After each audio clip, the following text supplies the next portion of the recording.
Alright, what is good, ladies and gentlemen, is the Mass Ranker back again with another ranking, and today we are doing a ranking for all of the Ninjago characters. This is actually the second recording I'm doing because for some reason I started recording this the first time. I got like 17 minutes in, and then I noticed that, actually no, I got longer than that. I got like 21 minutes in, and then I checked and I saw that for some reason the recording had stopped somewhere earlier, and then I should have probably just saved the recording, to be honest, and then I could have just done a bit of editing, and then I could have saved some time, but whatever, I decided to just restart the recording. And if that does end up happening again, then I'll have to do some editing because I'm not gonna start recording from the very beginning. So anyway, but yeah, we are doing a ranking for all of the Ninjago characters. There are going to be like a few variants, like I did include, for example, Wu when he's younger and when he's older, as well as like Garmadon and stuff, and anything else that I need to mention. This is one of the longest tier lists that we're doing. I think this is going to be about the same length as some of the tier lists that we did back at the end of the year. So yeah, this is a long one, and this is the second to last one, and then after this we are going to be doing the same tier list but for a power ranking for the characters. And so yeah, but for now this is just based on my personal, how much I like the character basically. So yeah, let us just begin, starting off with Jay, who I would give A tier. I love Jay. He's a great ninja. He is very good in Skybound. He's good even in the newer seasons with the whole amnesia side plot, and I think that it's nice that we get to see like a different side of him, changing things up with his character. But yeah, overall he is just he's a great core ninja, and just yeah, a pleasure to have in the show, I guess. The mechanic, I would give him D/F tier. I don't care for him. He feels like a very filler villain. I never really cared for him, even in like Prime Empire when he plays like a slightly bigger role compared to what he was doing in like Skybound, I guess. But yeah, I still don't really care for him, so D/F tier. I would give him Samurai X, and this is meant to be the moniker of Samurai X, so it's not actually specifically Mia or Pixel. It's just like Samurai X as a mantle, I guess. So and I would give Samurai X, I would say C tier. Pretty cool, I guess. Like a kind of different from the ninja, I guess, in terms of a fighter. The police commissioner, I would give him C tier. He was alright. He has like some good moments here and there. Kilo and Ultraviolet, I don't care for them. They're like villains, but they don't feel intimidating or really that cool in any way. So just D/F tier, I would say. The Emperor and Empress of Ninjago, yeah, I honestly just season 8 out of nowhere. They're just like, oh yeah, so Ninjago has an Emperor and Empress that live in this Jade Palace, and it just comes out of nowhere. So I don't really care for them as characters, and they end up dying anyway. So yeah, Mr. E, I would give him B tier. I think that he's a pretty cool character, but he does feel very wasted. Where when he gets hunted, Garmadon just kills him because I guess they wanted to show off Garmadon's strength, and they didn't want him to kill an actual person because this is a kid show, so they just had him kill Mr. E instead. So it does feel like wasted potential with his character because his character wasn't very cool, I would say.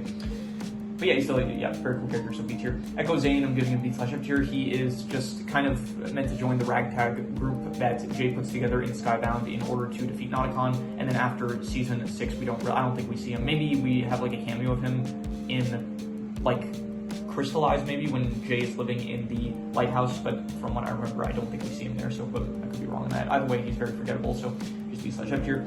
This dude, he's just one of the members of the Sons of Garmadon. He was pretending to be the white ninja. He was like pretending to be Zane, and he ends up getting captured. I don't care for him. He's a non-memorable, prominent character, so D/F tier.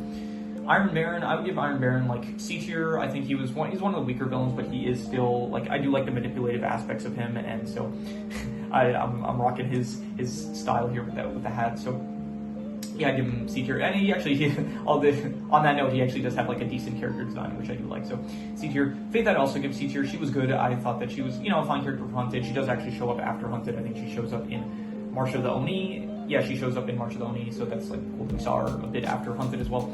But yeah, she's just like a character that she's good in the moments that she's in, but she's not that prominent that I'm gonna really rank her higher. So, because I think his name was Toy. He's just another kind of hunter from the Hunted season, another dragon hunter, not that memorable, so D/F tier. The first Ninjutsu Master, I'm gonna give him C tier just because of the aura around him. He has like a lot of good lore in the actual context of the show, but the character himself we just don't really see that much of, so I'm not really rating him higher than that. The Ultra Dragon, I would give the Ultra Dragon like D/F tier because the Ultra Dragon was fine in like season 2, I think it was. I think season 2 is when the Ultra Dragon is.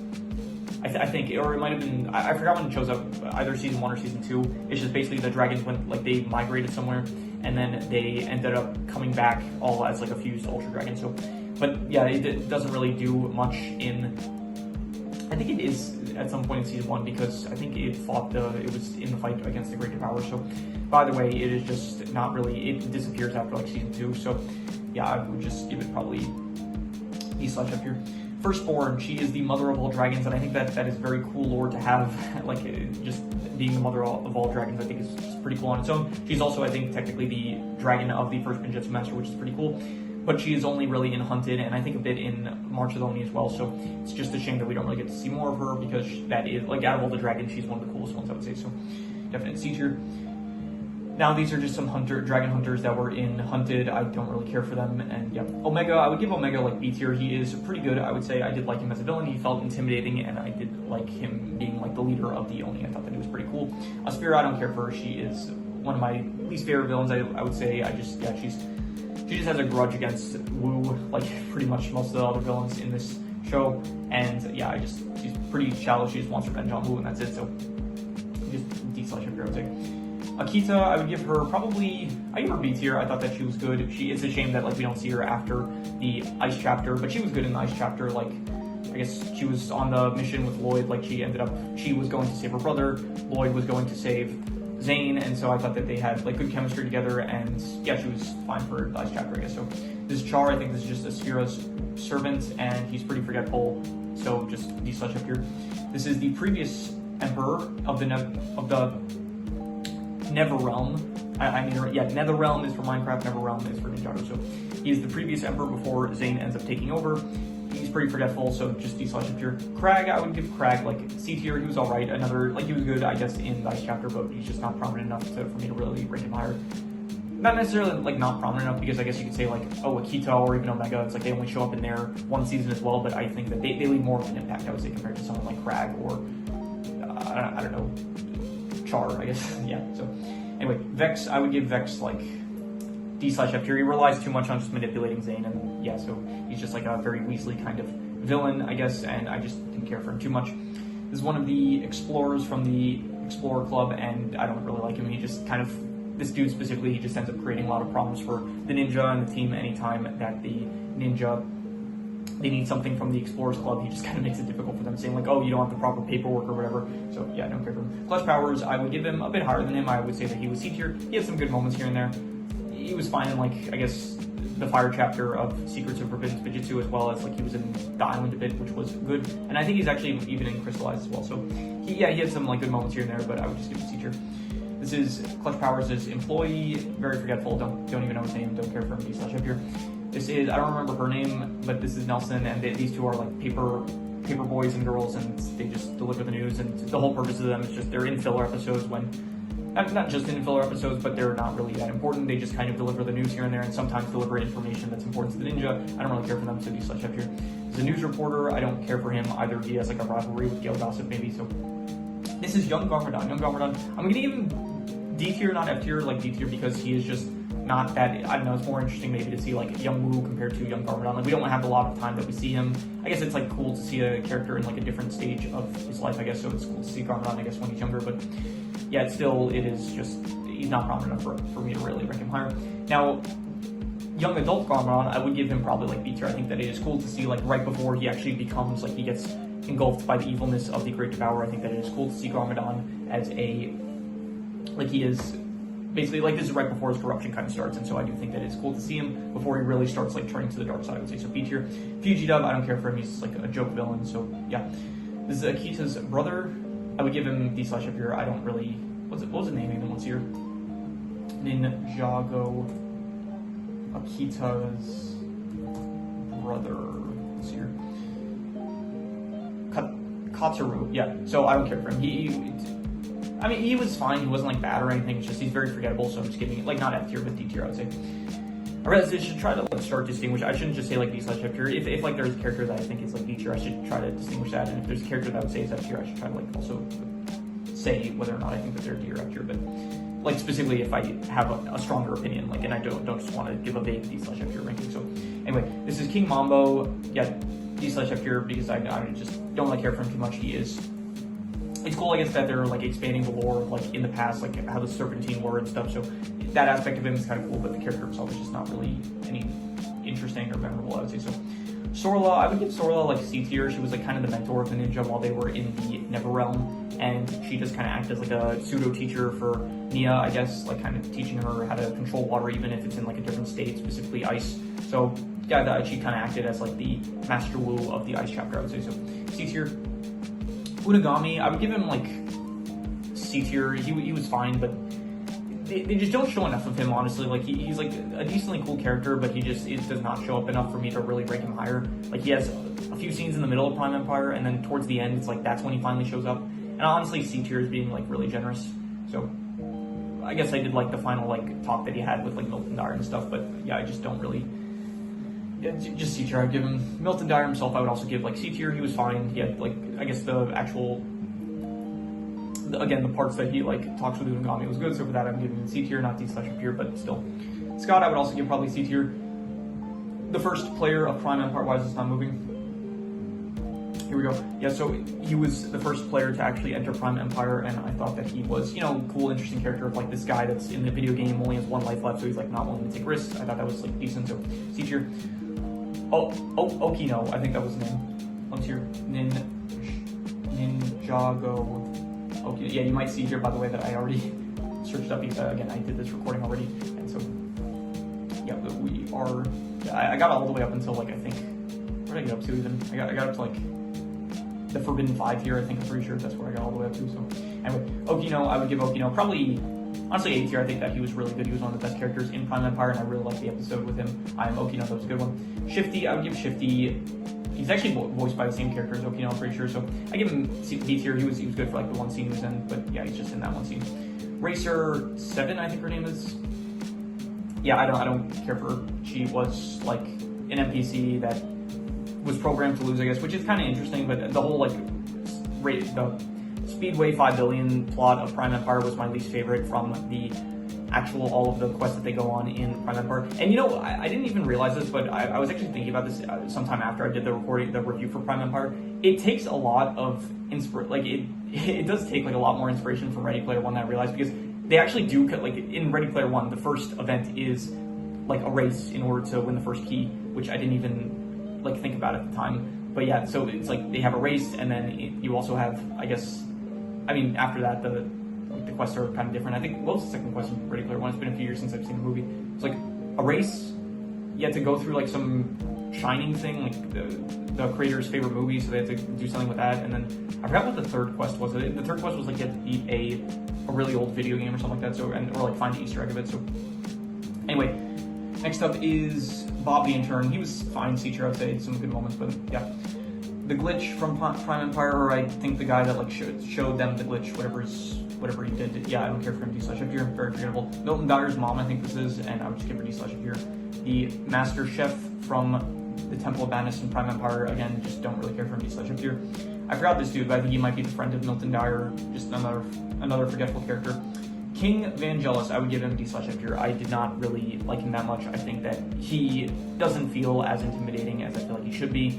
He just kind of flies, and he controls the Skull Oppositor, which I would also give D/F tier. It's not really that cool. It just can like summon some skeletons, which don't feel that powerful, and just shoot out some blasts and stuff. It's not really that cool, I would say. So Griefbringer, I did think was a bit better though. I would give it like C tier. I think out of all the dragons, it is actually a very cool design for a dragon. Just this like skeleton dragon that is being controlled by, I guess, dark magic or something like that. I think is actually cool conceptually, and so I'd say Griefbringer is C tier. Princess Vanya, I would give her C tier. I thought that she was good. A bit of a shame that we don't really see her after Master of the Mountain, because she did feel like a fun character to have around. So yeah, I would just say she was good for Master of the Mountain, but she's not really that as memorable as like Akita or I don't know, Omega or something like that, or Okino. So yeah. Next is, okay, so some of these are just months and geckos, and I don't really have any strong opinions on any specific ones, so I'm just going to be putting them all in D/F tier. I think this one specifically is the Queen of the Months.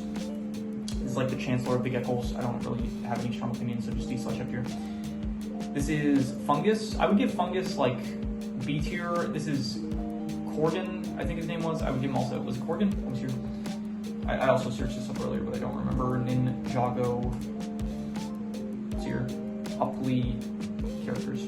Corgan, if I'm not mistaken. Yeah, Corgan. So Corgan, I would give also B tier, and then specifically Plunder, I would give him higher. I would give him A tier. I think Plunder was my favorite. It's cool to have like this thief character in Ninjago. I think that that's a cool kind of character to have in the show, and so I would give him A tier, I would say.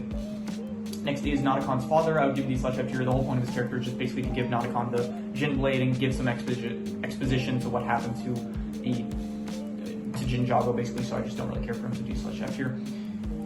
We might actually, I was wondering, like, if eventually Ericor, like, because he is bringing back Ninjago currently, so I do wonder, like, if we will see the return of, like, either Nodocon, which would be very cool to see, or, like, Nodocon's father or something like that, so that could be interesting in the future.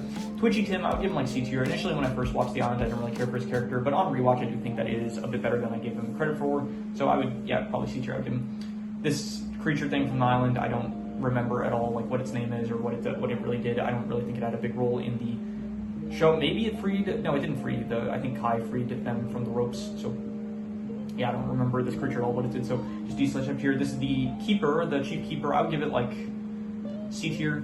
He was alright, I guess, and yeah. This dude, I don't remember at all his name, or, like, really, I just remember that every so often this dude just shows up in the show and has, like, some funny moments here and there, so for that I'm giving him C tier. I don't remember at all his name, or I don't even know what I would look up to find his name, so just C tier. Kalmar, I would give him, honestly, A tier. He was a really good character. I really liked him as a villain was just, he was one of the best villains, like, post March of the Oni, I would say, in, like, the newer series. I really liked him, and yeah, he did a great job he was probably my favorite part about Seabound, so definite A tier. I would give him. Bentomar, I would give Bentomar, like, C tier. He was fine, but not that interesting, I would say. Misdemeanor, don't care for it at all, just another, like, the mechanic, just another filler villain, I would say. This is King Trimar, this is Kalmar's father. I would give him, like, yeah, D slash F tier. Don't care for him too much, he just ends up dying. He's like a good king, but he ends up dying, so I mean, he's just not memorable, so D slash F tier. This is one of the Merlopian workers for Kalmar. I don't really remember him or what he does. He's just like a scientist or something like that, so I think Kalmar told him to recharge the storm amulet, so that's like his job throughout the part. I just don't remember him that much, and he's not that prominent, so D slash F tier. Vinny, I like Vinny. I would give Vinny probably, like, B tier. I thought it was interesting that, like, this dude of all people is the one that kind of, like, gets through to Garmadon a bit. It gets Garmadon to start, like, rethinking his outlook on life and stuff. So yeah, definitely B tier. I would give him. Aaron, I would give him probably, it would be higher. I'm giving him B tier. It would be higher, just he complains way too much about, like, not having an elemental power and not feeling like a ninja, and they focus way too much on that. Like, he uses so many self-doubts and it just gets annoying at times. So for that reason, I'm giving him B tier. And yeah, then we have Sora, and I would give her C tier just because, like, with her, the whole thing with her is, like, okay, the whole, her ties to Imperium, and then after that, like, when you don't focus on the ties to Imperium, then she just has, like, nothing going on currently in the story, so she's, like, a fine character, but just, she has no real arc or plot to make her interesting at the moment, so just C tier. She's just, like, along for the ride, I guess. Ryu, I would give Ryu also, like, C tier. It was cool. I did like in season 4 part 1 that he, like, kind of got a buff where it's like now he's, like, he can stand on 2 legs and he can fight with swords and stuff like that. That was a cool, like, it's cool that, like, he's buffed now, kind of. So I do like that, but besides that, I would just give him C tier, I would say. Wildfire, I would say that Wildfire, honestly, one of my favorite characters in Dragon Rising, a great new addition. I would give her A tier. She's very fun. A really just fun new addition to Dragon Rising, I would say, definitely A tier. Frack, I would give Frack, like, B tier. I think that he is also a fun new addition to Dragon Rising, and yeah, just good as well. Ever since he showed up back in, like, season 2, I thought that he was also just a good character. Okay, this is Beatrix. I think this is Zeatrix. This is Zeatrix because you have talks in the background here, so this takes place during Tournament of Sources, which Beatrix was not at, Zeatrix was, so yeah, I don't care for either of them. I would say that they're both B slash F tier. Beatrix just being, like, this dictator and not really a fun one at that, and Zeatrix, I mean, I don't know what you consider a fun dictator, but I don't know, some dictators, at least they have, like, charisma or something like that, so yeah, Zeatrix, I would say that she is not interesting either. She's just, like, she wanted revenge on Beatrix, but then the ninja got revenge, so now she wants revenge on the ninja for ruining her revenge on Beatrix. It's, like, a stupid motivation, and I don't really care for her at all, really, so she's, like, the elemental master of Shockwave, I guess, but there's nothing interesting really about that, I would say, so. Roz, I would give him A tier. I think that he is probably in Dragon Rising, he's the most interesting new character that we actually have in Dragon Rising, and yeah, just very interesting, like, his motives, where it's like clearly he's willing to do bad things, but ultimately he might have, like, good reasons for doing it, where it's like we're told that, like, he says, like, oh, some people might view me as, like, a hero. It depends on, like, who you're asking. It's like he wants to undo the merge, basically. He says, like, oh, the merge, it caused so much suffering and stuff, and, like, your family, like, it died from the merge, and I'm not really sure still if he knew that Aaron's parents were alive, because it could be very well be that like Roz was also tricked by Lee in the land of Lee, and so he genuinely believed that like Aaron's parents were dead. But either way, yeah, it's very cool that like he wants to, I think, bring his people back, and so just overall I like his character. It's a bit of a shame in season 4 part 1 that's like he only has a brief cameo at the end, but yeah, I'm interested to find out who his master is, and so just overall A tier character, very interesting, I'd say. Raptin, I would give Raptin like solid B tier. Yeah, I'll go B tier. Honestly, he has a lot of funny, good lines, I would say, and he just, at first I didn't really like him that much, but now that he's just like a freebooter, I did like it. When he was just an Imperium guard, it wasn't that as interesting, but now that he's like just this lawless pirate dude that just shows up every now and then, I think that he is a fun character to have, and he has a lot of good funny scenes, I would say. Dr. Leroux, don't like her at all, just an Imperium loyalist to Beatrix. Jordana, also don't really like her that much. She's also just like an Imperium kind of loyalist. She gets possessed by rocks, and she has like this rivalry with Sora, but Sora doesn't really know who she is, so because of that, like, it's kind of one-sided, and she's just not really that interesting, and she feels kind of pathetic in a lot of scenes. So Dorama, I don't care for him either. He is just this dude that he's like, I don't know, an actor obsessed with like creating the best possible performance through any means necessary. I don't really like him that much, so yeah. Okay, these are just like administration agents. I don't know, none of them in particular are that interesting. There's one later on, like this one here, which I will get to later on, that is a bit better than these guys, but yeah. The Rock Tides, the Lava Rock Tides, I would give them D/F tier. I don't care for them. They're just kind of this new faction. Like there's different rock tides which have different elements. There's like lava, electricity. I think there was like a water one. The one that was like the Master of Balance, I think that one was the water one. So I don't really care for them that much. A Wraith. This is one of the Wraiths that was protecting in Ericor's lair. They ended up showing up. I forgot why. I think because they messed up the Ericor's lair or something like that. But is that the reason? Let me see here. Okay, it's lagging again, so it's not going to load. Okay, it will load, but it's just going to load 2 tabs at once. How were the Wraiths summoned in Ninjago? Let's see here. No, this is not the right season. In Ninjago Dragon Rising. Here we go. No, this is not what I'm looking for. No, this is no. How were the Wraiths summoned in Ninjago Dragon Rising in the episode with Eracor? Here we gotta be specific about this if we want to get an answer. Okay, we're not finding an answer. I think it was something to do with like Nia and Sora. They accidentally messed up Ericor's cave or something like that. No, they did a ritual wrong. That's why. Yeah, they had like these stones that were supposed to like lead them to the right, to the Dragon Core, but then they put it in wrong with some of the Wraiths. I'm pretty sure that was it. So, yeah. Anyway, I don't care for them. These here. Cinder, I would get. Okay, the new Master of Smoke. It's a bit of a shame. He's like kind of cool, I guess, but he's only in season 2, like part 1 and 2, and then he just doesn't show up after, which is a bit of a shame. So I would just give him C tier. We'll go C for Cinder. Noct, I would give him probably also like B tier, because he is good in season 2 when he shows up and in the tournament sources, but then in season 3 is like doesn't have that much focus on him, and then in season 3 part 2 he just becomes a lifeless husk, so he's not that interesting. So just C tier I would give him. Next up is Rox. Rox I don't really care for at all. She is just another one of the Forbidden 5. She's the one that like speaks the most, but she doesn't really do anything that interesting, I would say, so I would just give her D/F tier. And yeah. Next up is Blect. Blect, I would give him probably C tier, just because he did betray, like he was very hypocritical about how he wanted the Tournament of Sources to be respected, but then he himself like breaks the rules of it in order to help Roz win, so that way Roz could get rid of Roby, because Blect thought that Roby was like ruining the Tournament of Sources. So yeah, but then in season 3 in Dragon Rising season 3 part 2, he does end up kind of helping out the ninja, which I did appreciate, so we'll give him C tier for that. Thunderfang, I'm gonna give him C tier. I thought he was like pretty menacing in season 3 part 1 when he's like captured and then he gets freed and stuff, which is pretty cool. But then he gets defeated, and then he returns in season 3 part 2, and then he gets defeated again. So it's just the fact that it's like he gets defeated twice in a row, which just kind of takes out some of the win from his sales, I would say. But still, he's like C tier. He's still pretty menacing. So we'll go C for Chaos, Arc Dragon of Chaos. That's what he is. So yeah, okay. This is about the area where I got up to in the original recording. So hopefully if if for some reaon one of the recording stops, then I'll stop the other one, and then we'll just continue from that point, I guess. And should here just put in my charger so that way, because I see my computer. I actually have this new method of like not necessarily a new method, but I realized I can charge my phone using my computer. There's like an outlet, there's like a port in my computer to charge my phone, so I can actually, it makes it convenient. I can actually charge my phone now while I'm recording, while also charging my computer, so that is pretty convenient. So anyway, this is Zart, Kerr, and Drix, and they are just the Forbidden Five.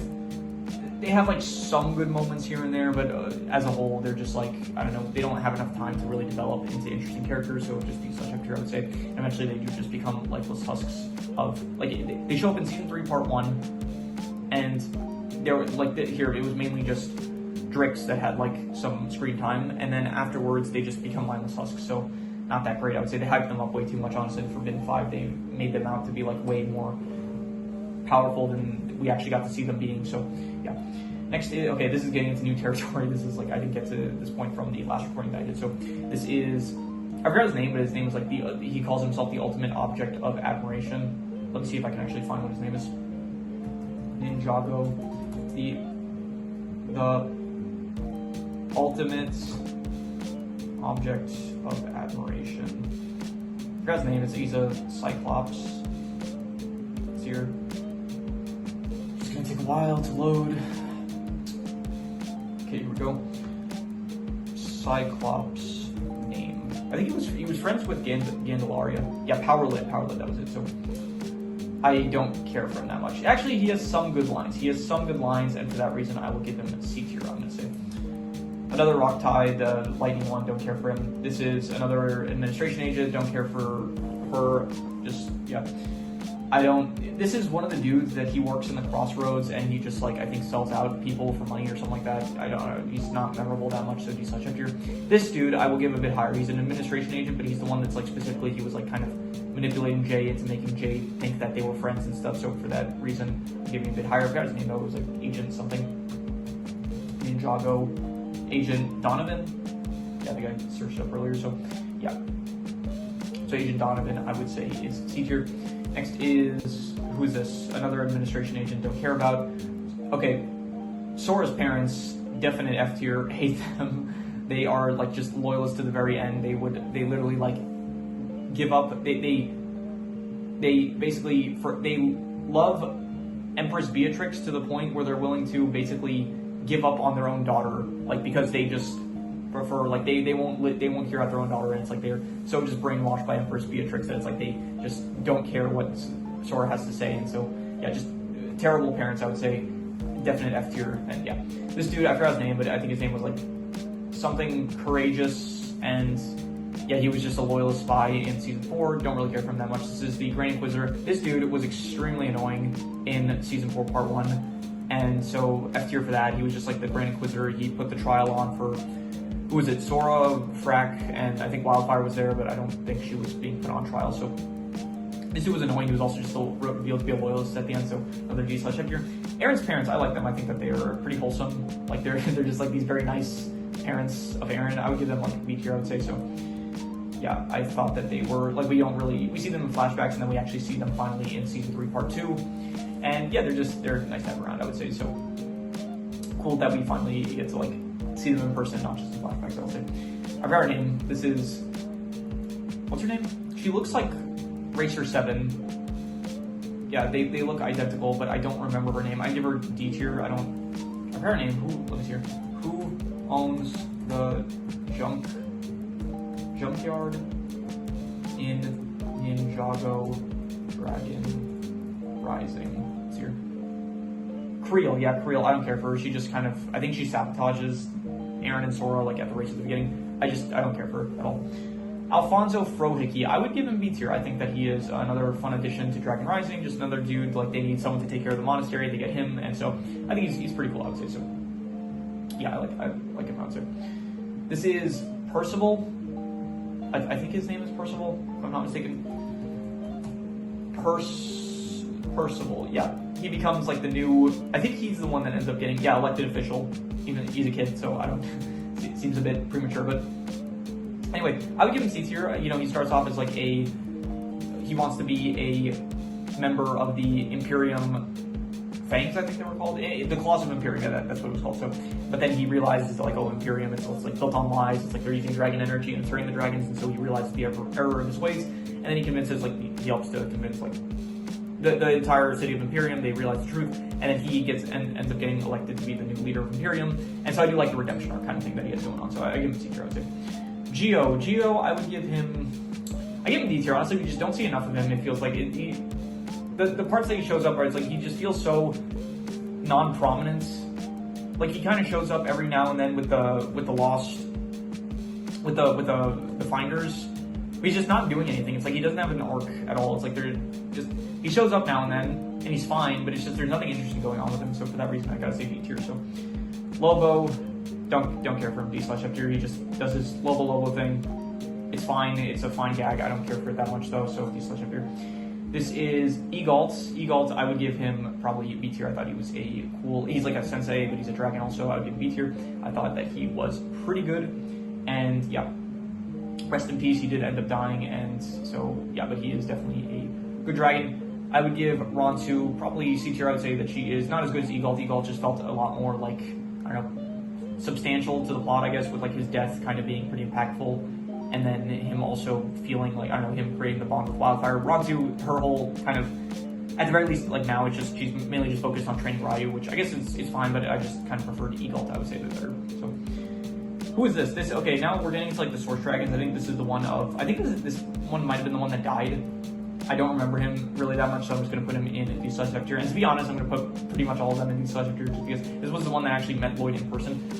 They're not really, like, they're pretty important. They're definitely important to the actual plot of Dragon Rising. It's just I don't know anything, like, any one of them as a whole feels more important, and any specific one just doesn't really, like, as a collective group, they feel very substantial and important, but any one of them in particular just isn't really that memorable. So yeah, this is Niad. This is I think technically she's like one of the previous Elemental Masters of Water. I would give her like D tier. She was like, she's fine, but more so for like the lore of her character, and less so because she's not really a character of herself. Like, I think Nia herself only ends up meeting her at the start of Crystallize, and then it's like Nia, like these two water beings, and then Nia like realizes, hey, like there's something I'm forgetting, and then Niad is like basically saying like, oh, what's there to remember? So I guess she's more of like a cameo, if anything, to be honest. So yeah, this is one of the keepers. I don't really remember him that much. I would just give him D/F, I'd say. Euphrasia, I would give her like D tier just because she has nothing really going on currently. Like, she did have that brief plot at the start where she is revealed to be the new Elemental Master of Wind, and then she does end up, that does kind of like change the perspectives on the Riders of Destiny a bit, but then after that she doesn't really do much, except I think maybe she's in the Tournament of Sources for a bit, and then afterwards she is in Season 4 Part 1, which is cool. It's just she's not really doing much. It just feels like she's along for the ride, I would say. So similar to like Geo, it's just she herself does not really have anything interesting going on. So she's just like in scenes with other characters, but it feels like she herself is not really doing anything. So next is one of the Riders of Destiny, like the leader of the Riders of Destiny. I just don't really care for him, so D/F tier.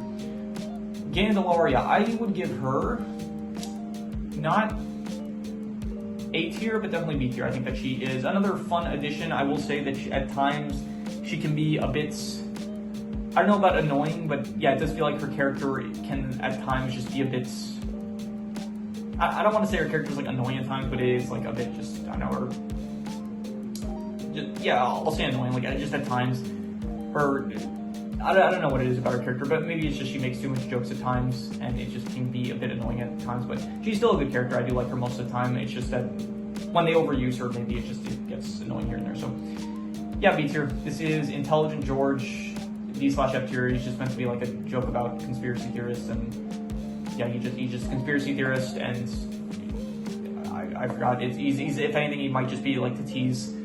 He says something about, oh, there's a puppet wandering the desert or something like that, and then they end up encountering the puppet wandering the desert, which was like Dorama's puppet thing that he made, and so yeah, he's not really a character, he's just meant to be like a gag. So Ericor, I would give Ericor like a solid, I give him B tier. I do like that, the character, the plot of him of like basically a Jinn that ends up, like, he's the last Jinn.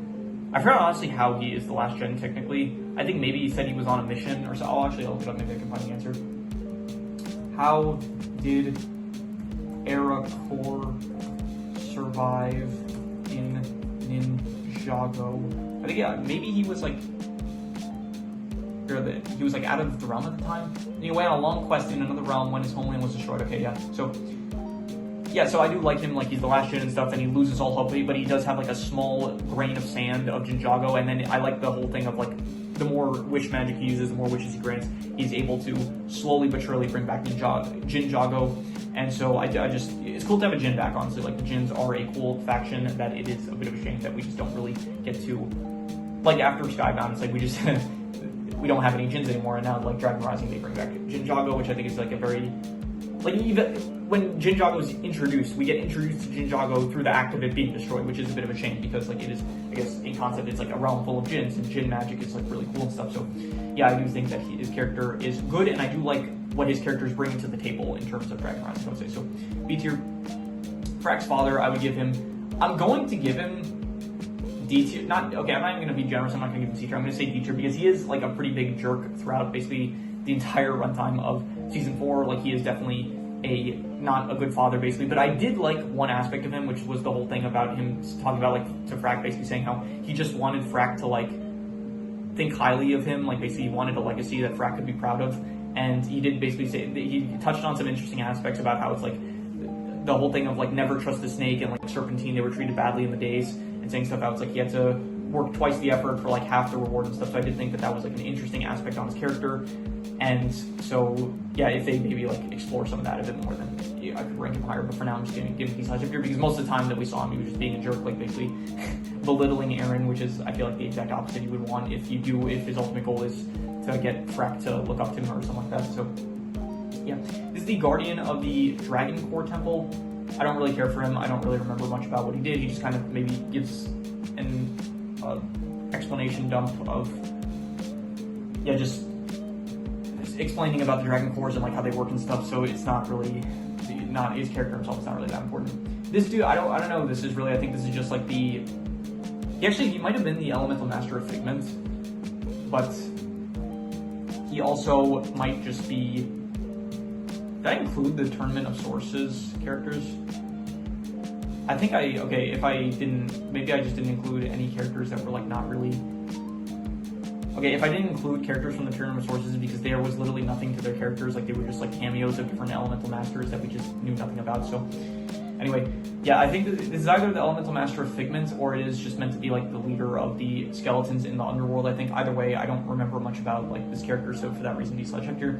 This is Wildfire's Caretaker bot. It would be interesting, honestly, to find out, like, where it's from. Like, as of the moment, we don't really know anything about Wildfire's power of the past, so it would be interesting to find out a bit more about it, but just not really that prominent of a character, if a character at all. So, this is the leader of the Kraggles, I think they were called, in the Realm of Madness.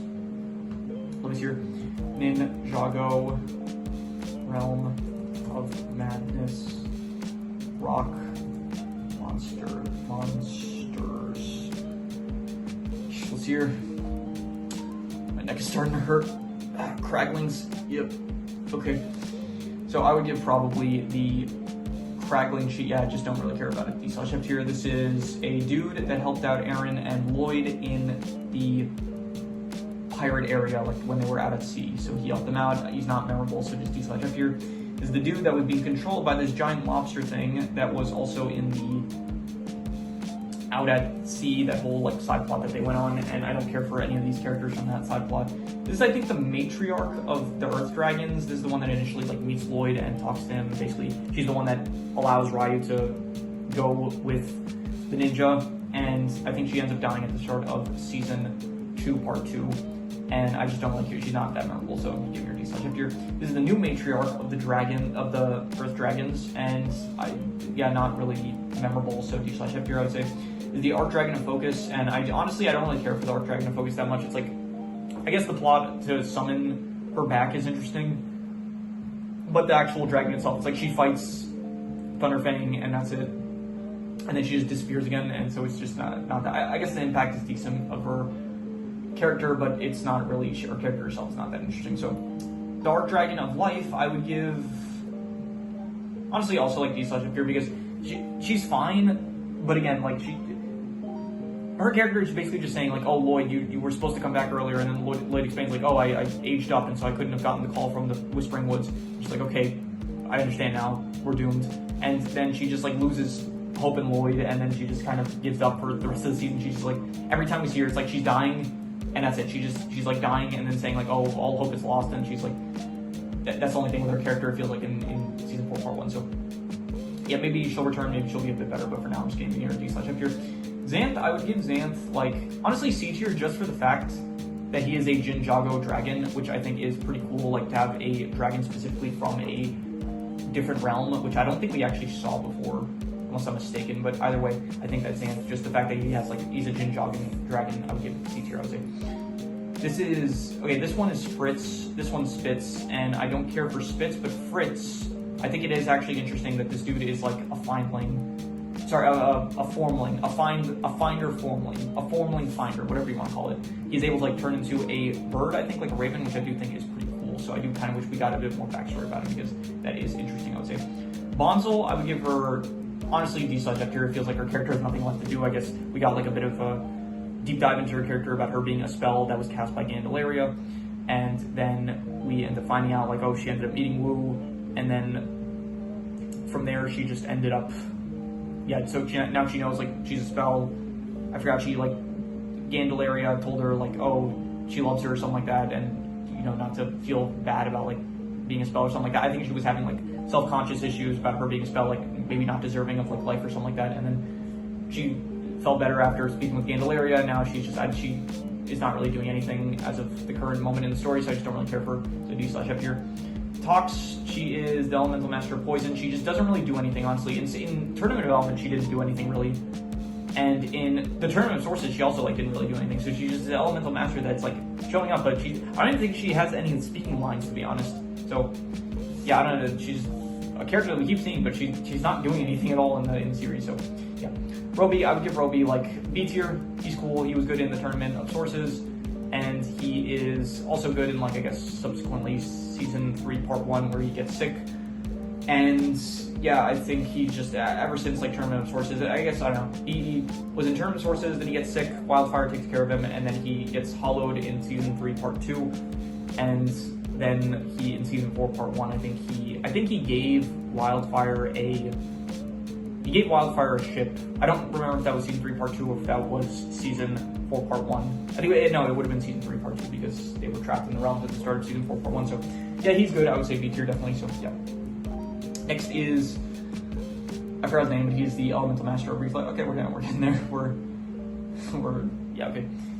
This is going to be one of the longer recordings, but I think we should be able to finish this sub hour and a half, hopefully. So let's hear Elemental Master of Reflex, Ninjago. Zur. Okay, Zur, I would say that I'd give him like C tier. I think that he was fine. He's just not a very prominent character. I did like the moments that he had where he kind of explains to Wildfire that he's just like shy, and that's why he kind of seems very suspicious. But yeah, and then I like his powers, but this is not really based on the character's powers. If you want to see something more based on powers, I did rank all the elements of powers where you get more in depth with like the character's specific powers, I would say. So yeah. Anyway, this is a chef that he's a slug, and he had a rivalry with Aaron or something like that. I don't care for him. Filler character. This dude, Xantar, I think his name is. Let me see here. Xantar Ninjago. Xanth-Tans. Okay, Xanth-Tans. I don't really care for him. He was the leader of the slugs. They were protecting the Dragon Core, and yeah, he shows up in the Tournament of Sources just to get kicked out. I forgot why, honestly. Why did he get kicked out, actually? Because he... Let me see here. Oh, because why was it? It was because he knew information. It's because the bots that were sent to attack knew information that only he had. I don't remember what that information would have been. Why did Xanth-Tans get kicked from the Tournament of Sources in Ninjago? Let's see here. Was eliminated from the Tournament of Sources because the match was rigged to ensure his defeats? What? Huh? That is it giving me what? Alright, sorry about that. So apparently I accidentally ended the recording on my computer, and then I realized that somehow also at the same time, it just so happened that also my phone recording had stopped. So the point is, yeah, both recordings stopped, but luckily, like, I still have them, so I just decided, okay, you know what, this is actually, I am a bit tired, so I decided that it's a long trailer, so I decided, okay, this is like, we'll do a intermission. So I did take a break, I ate something, and I also like actually stopped to do a bit of homework. And yeah, so, but now we're back, and we are going to finish this. And so, yeah, anyway, so I was talking about before, I think before the recording ended, I was talking about this guy, Xantans, and yeah, I would give him like D/F tier. The whole point of him was just basically like, he was at the trial that Eren and Lloyd did in order to get the Dragon Core, and then he was at the Tournament of Sources, but then he was accused of trying to assassinate the competition. And because he, like, apparently a weapon was used that can only be found in the Mother Garden, which only he had access to. So yeah, I don't really care for him too much at D/F here. This is the previous Emperor of Imperium. I don't care for him, he's just in a flashback basically. He's not an important character at all, so D/F here. This is the family that Eren stayed with, and I don't care for any of them really. They're just kind of meant to remind Eren of, I think, his family or something like that. So yeah, I don't care for them, D/F here. This is, who is this? This is, I think, the dragon that was taking care of the soon-to-be element, the dragon, the new dragon matriarch. Where is actually the dragon matriarch that I added somewhere? Where I'm not here. This one here, yeah. So the new dragon matriarch. This is the caretaker of the new dragon matriarch. So I don't really care for him. He's just like he's fine, but he's not memorable. So just D/F here. This is Tyr, the kind of leader of the Draconians, and he was like fine, but just a very non-memorable character. After he turns evil, it's just like him as a character we don't really see afterwards. So just D/F here. This is the dude that I think Wildfire ended up was it Wildfire? I think it was. I'm pretty sure it was Wildfire. Was Wildfire even in the Land of Lee? This dude was like one of the neighbors in the Land of Lee. I'm here.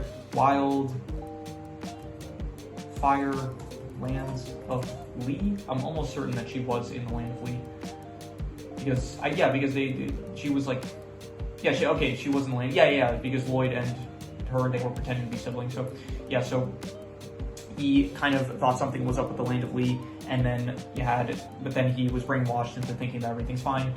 So just D/F here because he was fine for like the one scene where it's like he kind of, someone else knew what, like something was suspicious going on with the Land of Lee, but then after he gets brainwashed, it's like he's not mentioning it after that. So just D/F here.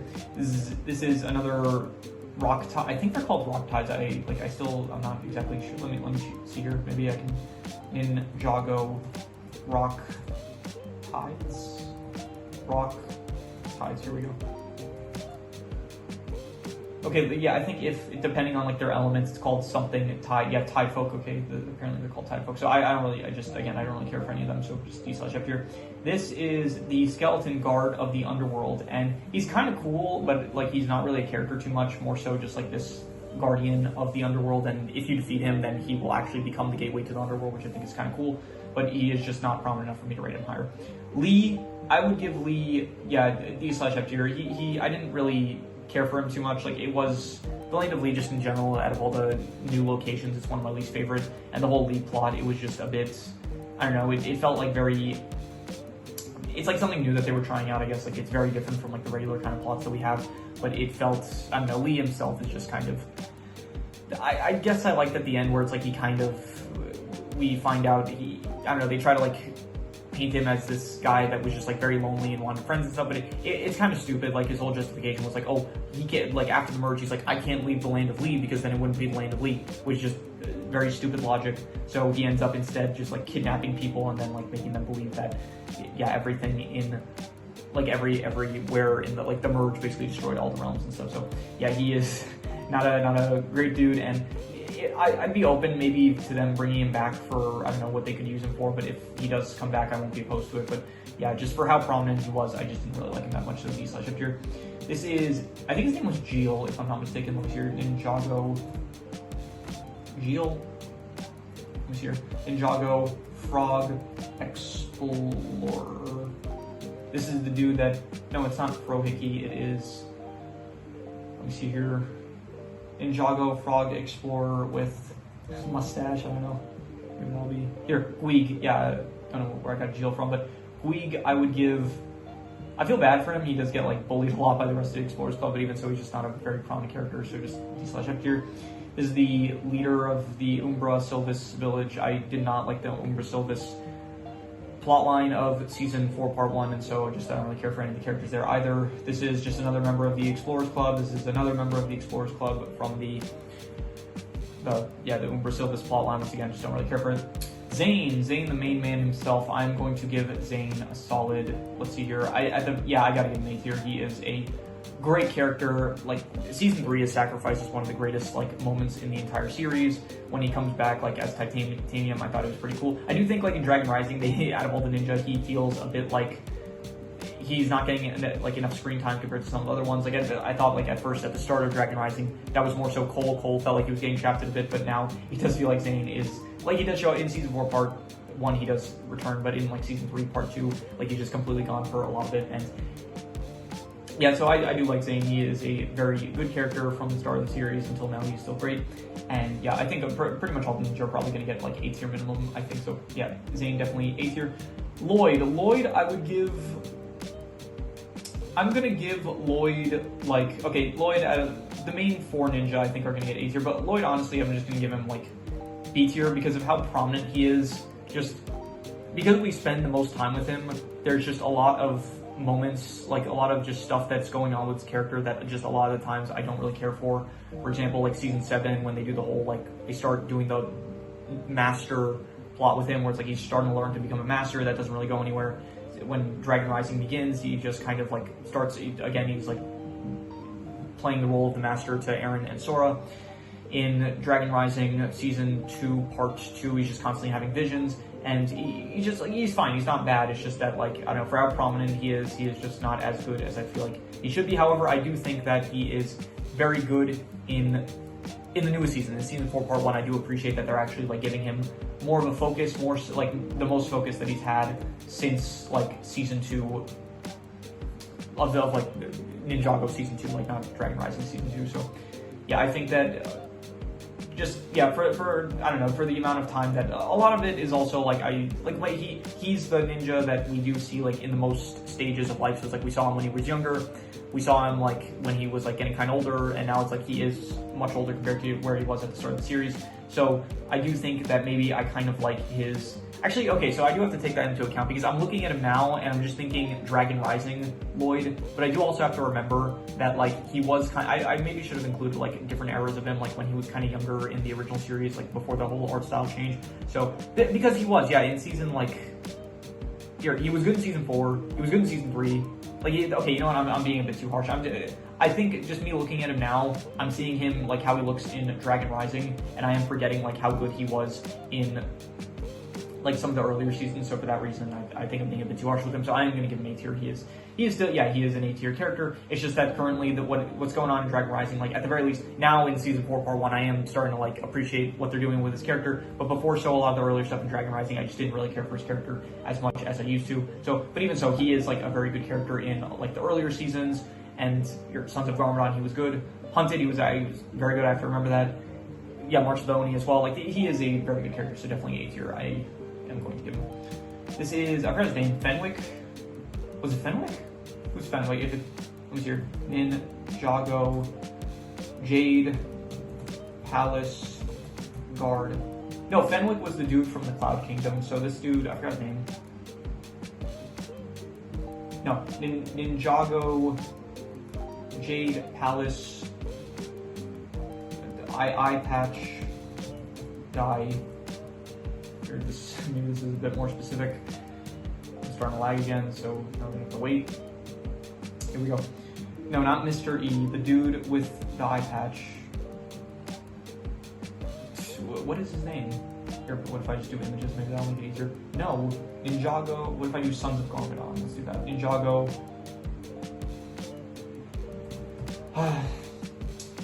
Sons of Garmadon. I don't remember his name, but he is like an important character. No, not Kilo. Why is this guy so hard to find his name? Okay, you know what? I forgot I could do this, but I guess I'm desperate, so I'm just gonna do Ninjago Sons. I'll check the wiki. Sons of Garmadon, Wikipedia. Here, let's see here. It shows the character name, so I could have just done this probably earlier, but whatever. Here, supporting characters, his name is Hutchins. Yeah, Hutchins, I'm pretty sure that's it, right? Ninjago, Hutchins.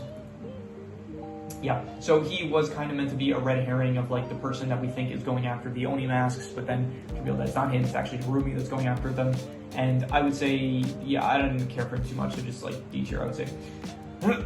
Okay, young Lloyd, and I guess this is technically not like the young Lloyd from, I'll consider it kind of like Lloyd from the earlier seasons before he actually gets aged up, but it is technically meant to be the path that Lloyd did not walk down. It's like Lloyd when he was younger, but like in the years that he was supposed to experience before he ended up aging up. So I would give him probably like, it was a really good cameo, I'll say that. I really like the cameo. Honestly, A tier because it was like just one of my favorite cameos so far in Dragon Rising, and I think that, yeah, it was interesting to see like Lloyd interacting with a version of himself that he never experienced, which I thought was pretty good. And I did like the moment, I really like the moment where you like asked him, I have one last thing to ask you, and he asked him like, are you happy? So I thought that was nice. So yeah. All right, now we're getting into some of the first era. Yeah, for some reason, I guess when I made the way it listed the characters, it like went from post March of Oni era, then it went like more Dragon Rising, and then now it is getting into the more of the OG seasons of Ninjago. So yeah, here we have Scales. Scales, I would say Scales is all right. I would say like he's a pretty iconic character in the show. Shows up every now and then. Like he was pretty important in the earlier seasons. He was trying to basically take over Ninjago for the Serpentine. Now he's just kind of like, he helps the ninja every so often, and in case they like need information on the Serpentine or whatever. So I give him C tier, he's all right. Pythor, I would give Pythor honestly D tier because I don't know, his character's like all over the place. It feels like where at first he's like menacing, he releases the Great Devourer, I don't know why, because he ends up getting eaten by it, and then he ends up helping the Overlord, and the entire time I don't even know what his goals are, to be honest. It's like he wants, I guess, to revenge on the ninja or to take over like Ninjago or something like that. And then he ends up like helping the ninja in season 4. It's like he turns into a good guy, but then the Anachondri generals, they age him up, and then from there he ends up, it was like back in his normal size, and then in Day of the Departed, it's like he's against the ninja again. So I don't know, just his character, and then in like Crystallized, he joins the Crystal Council. So it's like, I don't know, it's like he's sometimes helping the ninja, he's sometimes like against the ninja, but overall it's like he's always around, but it always feels like he is just not doing anything substantial. So just D/F here and give him. This is Assidious, I think that's his name. He is one of the Serpentine generals. I think all the Serpentine generals, to be honest, I'm just gonna give them like D/F here because I don't really care for them. They're a bit prominent in season 1, Rise of Snakes, but they're even them there. It's like they're not really, they're just meant to like represent the generals of each Serpentine tribe. This is the OG, I forgot his name, but he is the OG general of the Hypno Bride. Let me see here. Original Hypno Bride general. I forgot his name, but I do want to actually remember it. Let's see here. His name is Slithera. Yeah, so he was the original Hypno Bride general, but then Scales defeated him in a fight, and so then he became the new general. So yeah. Dr. Julian, I like Dr. Julian. I would give him B tier. It was Zane's father. It was the person that created Zane, and he ended up dying, but he did help the ninja along the way. So I'd give him a solid B tier. I did like him. This is, okay, Ed and Edna. I would give them, honestly, both B tier. I think they are good parents. I like them, their relationship with Jay, especially in moments like Skybound. I think that they are just very, very sweet, nice parents. And it's a bit of a shame we don't really get to see them in Dragon Rising as much. They make like a few cameos, I think they make like one cameo, to be honest, in the post-March of the Oni era. So I think that's just, I'm starting to say like post-March of the Oni era because that's, I feel like, the best way I don't want to say like the sequel series because after season 10, it still feels like the same series, but yeah, I don't know. Anyway, yeah, I like them, especially in like the earlier seasons, definitely B tier, I would say. Cole, I would say, he feels like the forgotten ninja, honestly. He feels like he's never really gotten his time to shine in the show. Even so, I would give him like, I give him A tier. He's still like a great ninja that I think is just, it wouldn't be the same cast of characters without him. Rest in peace, Kirby Morrow, obviously the original voice actor of Cole. He sadly passed away. And yeah, that was honestly like a sad day. Like I in general, like if I hear about someone like passing away, usually it's like, it's not really, I'm not really affected because most of the time it's just like, okay, a person that maybe was an actor that maybe I've seen them in a few movies, or maybe like a voice actor that like, oh, the voice actor of certain characters, that it's never really like affected me too much. And I'm not even gonna like pretend to say like, oh, is death like affected me like extremely personally, but it is to this day when I think of like, it's the greatest like example of like what I remember of a voice actor that died, just because like it is such Cole, like just being such a prominent character in the show. Like Ninjago was one of the biggest shows from my childhood, and just like the fact that like one of the voice actors of like one of the main characters of the show that I loved so much as a child, and just this character that I do love a lot, the fact that the voice actor has passed, it is like genuinely a very sad thing. So yeah, rest in peace to Kirby Morrow. And the character of Cole, he is a great character. Like I do love him in pretty much like all the seasons. He's good. I think it's just like a shame because like every kind of ninja had seasons of their own. Like Jay with Skybound, and like Prime Empire, even Zane with Rebooted. Also like the Ice chapter of Forbidden Spinjitzu, Kai with the Fire chapter of Forbidden Spinjitzu, as well as like Hands of Time along with Nia, and Tournament of Elements also probably. So like all the ninja, they do have like seasons where it feels like they're the main focus. Where Cole, it takes all the way up until Master of the Mountain for him to actually get a season of his own. But even then, like it's not really at least for me personally, Master of the Mountain is one of my least favorite seasons. And so it's just a bit of a shame that like he never really got like a very, like Skybound is like one of my favorite seasons for Jay. Rebooted, it's like it felt like a very good, like honestly, Zane doesn't even like necessarily feel like he's the poster ninja, but it's, I don't know, at the end, like it was good, a good ending for Zane, it felt like. So it tied Zane to the season. Like for me, it made me associate the season with Zane because of the ending of it. And then for Kai, it's like there's also like season where he feels like the poster ninja, but for, I don't know, I forgot what I was even point I was trying to make, but anyway, Cole, he's good. Dragon Rising, he does play a bit less of a role. He is like kind of with the finders a lot of the time, but even in the later seasons now, he is kind of like, he has a bit more of a role than he did at the very start, which is good to see. And overall, he is still like, honestly, you could argue that he's like the heart and soul of the team. I think that I've heard people refer to him as that, like the heart and soul of the Ninja team, which I would absolutely agree with. So definite A tier, I would say. Lou, Cole's father. It's a bit of a shame because I feel like they could have had like some more potential with his character. I'm going to give him honestly just D tier because he is, first of all, he's like not really the best father. Like people have said like, oh, he's like a really bad father because like after Lily ended up dying, he neglected Cole and like he wouldn't pay attention to him. He just focused on like dancing and stuff, which that's probably like, I don't know how true that is. Like we didn't really see the backstory of them so much. Like, so I don't, maybe it's like in some lore that I just don't know about, but yeah, from what I understand, like they both, Lou and Cole, after Lily died, like they both ended up going about it in different ways, where Lou just like engulfed him is all his time in just like dancing and stuff, and Cole just like to distract himself, he would start like climbing mountains. So they both kind of like went about grouping in different ways. And Lou, like he was good in the episode in season 1 where it's like the actual dance episode with where the ninja, like where Cole gets his true potential. And I think actually Cole was the first to unlock his true potential. No, it was Zane. Zane was the first one to unlock his true potential. And then it was Jay, and then it was Cole. So, if I'm not mistaken, yeah. So, yeah, he was good in like that one episode, but after that one episode, it's like, I think he makes a few more cameos in like season 2 maybe and stuff. But, and also Day of the Departed, I think like we see him briefly, but yeah, he really doesn't, honestly, I think Cole turns into a ghost. We never like really see Lou's reaction about that. And I think even after, like when Cole turns back into human, I don't even think Lou ever sees his reaction to that either. So yeah, it is a bit of a shame that we just don't really get to see. Honestly, you can say that about like a lot of the other parents as well. Like also Ray and Maya, Ed and Edna, Julian to an extent as well. Like a lot of the parents, it is a bit of a shame for like that you don't get to see as much of them as you would hope, I would say. So, but Lou especially feels like he gets a bit less screen time than Ed and Edna or Julian, I would say. So yeah, Miss Stake, I am going to give her, honestly, I will go B tier. I think that she was very good, and just the reveal that like she's an Oni and like Hunter, like she's this character that we know from like the earlier seasons. I think like the pilot season as well as season 1 and 2. I feel like she shows up every now and then as just like this mysterious woman that like sells tea that's able to that you can use for various methods, like just different like uses for the tea, like specifically traveling between realms and stuff. So it's like this person that we know is like, okay, this is a person that is pretty significant in the history of Ninjago, but we're not exactly sure why. We end up seeing like she was there with Wu and Garmadon when they banished the Anachondrite generals to the Cursed Realm. So it's like, this is a pretty important person. And then season 9, we end up finding out that she herself is an Oni, which I think that is a pretty interesting plot development for a character. So yeah, I do think that, yeah, the actual fight with her, like where she does end up fighting Garmadon, I thought that was pretty cool. One of the best fight scenes, honestly, in the show, I would say. And I think she does end up dying, if I'm not mistaken. Like Garmadon ends up killing her. I'm pretty sure. Look, once here.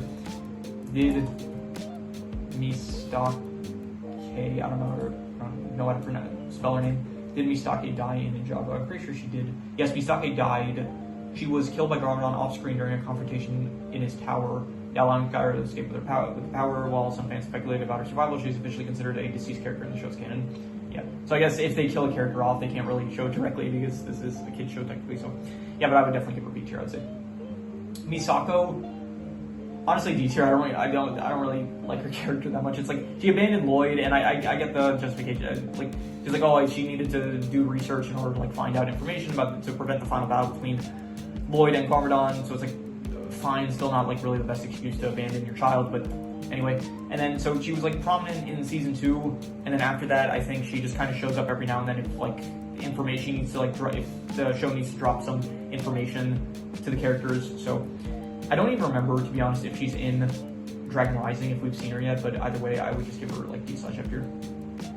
The Overlord, okay, and there are multiple forms of the Overlord, so I would say that this is his like energy form where we first see him in the Island of Darkness. I would give it probably, I'll go A tier just because I love the voice so much. I think the voice acting is some of the best in all of Ninjago for his voice, especially in this form of his. Really great, I would say. The dragon form, I'm giving the dragon form like A tier as well. It's not an S tier because we just don't get to see enough of it. We only actually really see it in the final, like in one scene, I think, the dragon form, but it is still like one of the coolest final forms of a villain in Ninjago. So definitely really cool, I would say. Really, yeah, just again, the voice acting is great. The actual, like, it's really intimidating, I would say. So definite A tier. The digital Overlord, I would give probably, I'll go B tier. It feels a bit less intimidating than like the dragon form, and it's probably more intimidating than the energy form, by like the energy form because it's like our first introduction to the Overlord. But yeah, I would say that the digital Overlord is still good, but it does feel like, I guess, I don't know, I guess this might just be because it's like the second time already that the Overlord is returning, so it feels like it loses a bit of a luster compared to the first time around. But still, it's like he was fine in season 3. In season 3, it did feel like he was very dependent on Pythor and just like the people around him because he himself did not have a body yet. So I'm just gonna give him B tier. The crystallized Overlord, I'm gonna be honest, I don't really like him that much. Yeah, D/F tier because it's like at this point it's technically like the third. Technically, it's like the 4th time, technically, if you include Decoded. If you're not including Decoded, then it's like the 3rd time now that the Overlord returns as the threat, the villain, and it just, I don't know, at this point, I'm tired of, like, the Overlord returning as the villain, so I just didn't really like the fact that he was brought back again, even though, like, I get the justification, like, he will always return because light always needs darkness in order to balance it out, but even so, I just don't really like the fact that he's back again, so... Yeah, and this form of his, it looks way less intimidating compared to, like, look at this, like, look what they had, like, with the dragon form in season 2, or even the digital version, like, it looks way more intimidating, I would say, compared to, like, this looks, like, I don't know, it feels like it's trying to be tough with, like, the Oni kind of style and stuff, but even Omega, like, Omega is, like, the chief of the like, here, Omega looks more intimidating, I would say, than the Crystal King Overlord version, so...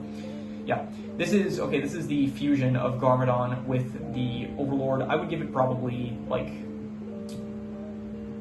I go C tier. It was fine. It wasn't, like, really, I don't know, it was fine for, like, the final battle, I guess, between, like, Lloyd, well, if you want to consider the final, like, the battle between Lloyd and Garmadon, it was alright. But I don't really like the design too much compared to some of the other designs of the Overlord that we have, so, yeah.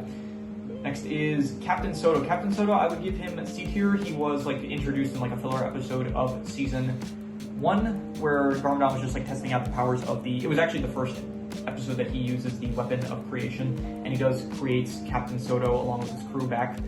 And yeah, then Captain Soto just like is now back, and he shows up every now and then in some other seasons. He does help the ninja out like greatly in Skybound, and I do like the lore of like him actually being tied to Nauticon and the Misfortune Keep crew, so I thought that was interesting. So I give him a C tier, I would say. Nia, I am going to give Nia a definite, I would give her, let's see here, I think A tier as well. I think that, yeah, I think probably all the ninja, like, at the very least, like, all the OG ninja, I think I would give A tier. I like Nia a lot. She is great, whether it is, like, her developing her powers, whether it's her, like, questioning her role on the team with, like, Samurai X and, like, her legacy, what she wants for herself being, like, part of the team and stuff. What else? Her relationship with Jay is great. She's actually probably one of the most prominent characters in Dragon Rising that we see. Her relationship with Kai, I think like the sibling bond that they have, it's also has some good scenes with that, and just overall I'm very happy that like she actually became part of the actual like the main crew in like the later seasons. Like earlier on, she was just kind of helping the ninja out on like this, like doing some side stuff, helping the ninja out, like some side stuff, like working in the background basically with the ninja. And then after like season 5, she actually starts becoming part of the main crew, which I do appreciate. And then yeah, Seabound also very good. Like when she sacrificed herself, I thought that was great. And so I would say another A-tier character. Dareth, Dareth, I will give. I'll give him A-tier. He's funny. He's good. A very entertaining character. The only reason, honestly, he has S-tier potential, but we just don't really see him anymore as much as we used to. He used to be like a pretty prominent character, but nowadays we just don't really see as much of him. We saw he had like one cameo in Dragon Rising season 3 part 1, I think it was. So yeah, he was. He went to Aircore to like make a wish, and Aircore like was like, nah. He wished to like have elements of powers, and then Aircore was like, no, I'm not doing that. That's a horrible idea. So yeah, Dareth, he's just entertaining. He's great comic relief, and yeah, he is just he feels like a main part of the crew. Honestly, it's a bit of a shame that they're not bringing him back as much as in Dragon Rise, I would say. General Kozu, I would give General Kozu probably. Honestly, just D tier. He's the leader of the Stone Army, but even so, there's not really much to his personality. He's just kind of an aggressive leader and stuff, and he has a grudge against Dareth because Dareth ultimately was the one that ended up defeating him. But besides that, his character isn't that interesting. So yeah, Gil Gossip, I don't really care for D/F tier. She's just a news reporter. Every so often she'll report on like what's going on in Ninjago. It's not that interesting. Mother Doomsday, also another D/F tier. Don't really care for him. He was important in the one episode where like Lloyd actually ages up, and then afterwards he just makes a few cameos here and there. This is Brad from Lloyd's old school for like, I forgot what it's called, like the school for evil children, bad boys, something like that. So yeah, I don't care for him at all. He's not important at all. This was like the real estate lady that just sold the ninja their like apartment back in like season 2, and I don't really care for her because she's not an important character. Pixel, solid A tier. Another A tier character. She's great. I think that honestly, she was a good introduction in season 3, and I really like the fact that like as the show goes on, it kind of feels like she's becoming more like less robotic and stuff. Where at the very start she felt like very robotic, but now like in the current where we're at in the show, it's like she does feel like a very kind of, she has like a lot of emotions and stuff. I like her relationship with Zane. It's nice when they actually reintroduce her in Dragon Rising. I thought that was very nice to see, and yeah, but it does feel like a bit of a shame because she does feel like she's a bit in the role that Nia was like before Nia became part of the main crew, where she is like in the background a lot, just doing like a lot of background stuff, which is fine because you do ultimately need a character that's able to like handle the technology stuff and that kind of things. So, but it is just a bit of a shame that like she's not like a main cast of the ninja. She's just more so like off, like she just doesn't have as much screen time as some of the other ninja, I would say. So, but definitely A tier. It's just great addition to the show all the way back in season 3. So yeah. Cyrus Borg, you don't really see him a lot nowadays, but he was a pretty prominent character back in the earlier seasons, being introduced in season 3, and then showing up every now and then in some seasons afterwards. Notably in like season 5, he creates the machines to help the ninja out, and in season 7 he actually is abducted by Acronix and Crux in order to be able to build the time mechanism in order for them to travel back in time. I give him C tier. He's good when he shows up, it's just he's not really showing up nowadays, which is a shame because he was a good character, I would say, so C tier. This is Cryptor, General Cryptor. I would give him B tier. He was a cool villain. He is like this kind of, in a way, a counterpart to Zane, you could say. Like he is very much, like he's based off of Zane's designs. He's like much more robotic compared to Zane, which I think it's like, you could do like a comparison probably. It would be pretty interesting of like Cryptor being more robotic compared to Zane, who's like more human. Cryptor being like more evil, I would say, and more battle heavy compared to like Zane, who is more gentle, I would say. So yeah, I think Cryptor is pretty cool. Very honestly one of the coolest designs of all the characters in the show. Definitely feature, I would say. This is Scales Jr. I don't care for him. He's just like Scales' son. That's it. He doesn't do anything at all ever. Master Wu, I am going to give him a solid, I'm not sure. I'll give him like B tier. I think that honestly he was a bit more interesting. He's probably the most interesting in season 9, where it's like we see him in his different stages. But a lot of the time, it's like he's good at times, but then again he also like he has good moments here and there. But there's a criticism a lot of people say of like, oh, he's not giving the ninja enough information. It's like there's all these enemies from his past that he just doesn't tell the ninja about, like Chronix and Crux, Aspira, who else? Moro, yeah, that's another one. So there's like a lot of characters that apparently like he just doesn't tell the ninja about, and it does end up leading to them. Like he keeps secrets from the ninjas. That's like a big flaw of his, and I guess that I would agree with that. Like he's not in Dragon Rising at the moment. Like he is the only character I think that is left that we just have not. Well, I mean, there's a lot of characters that they can bring back in Dragon Rising, but out of like all the important main cast of Ninja, he is the last one left that we don't really. He's not yet. I mean, we've seen him, we've seen the spirit and stuff, but we haven't seen him in person, I would say. So yeah, I'm interested to see like what happens with him in Dragon Rising, because yeah, he has like a really big impact in, like, he's the one that caused the merge and stuff. So I am very interested in seeing like what the developments are gonna be with his character and how it affects the story. So I'll say B tier. Yeah, this is Mini Droid. Don't really care for him. He's just a mini Ninja droid, and that's it. The Mailman dude, I don't really care for him. There's one gag with this dude where he's just like trying to deliver the mail, and it's like usually to the ninja, and it's in really difficult locations. It's not that funny.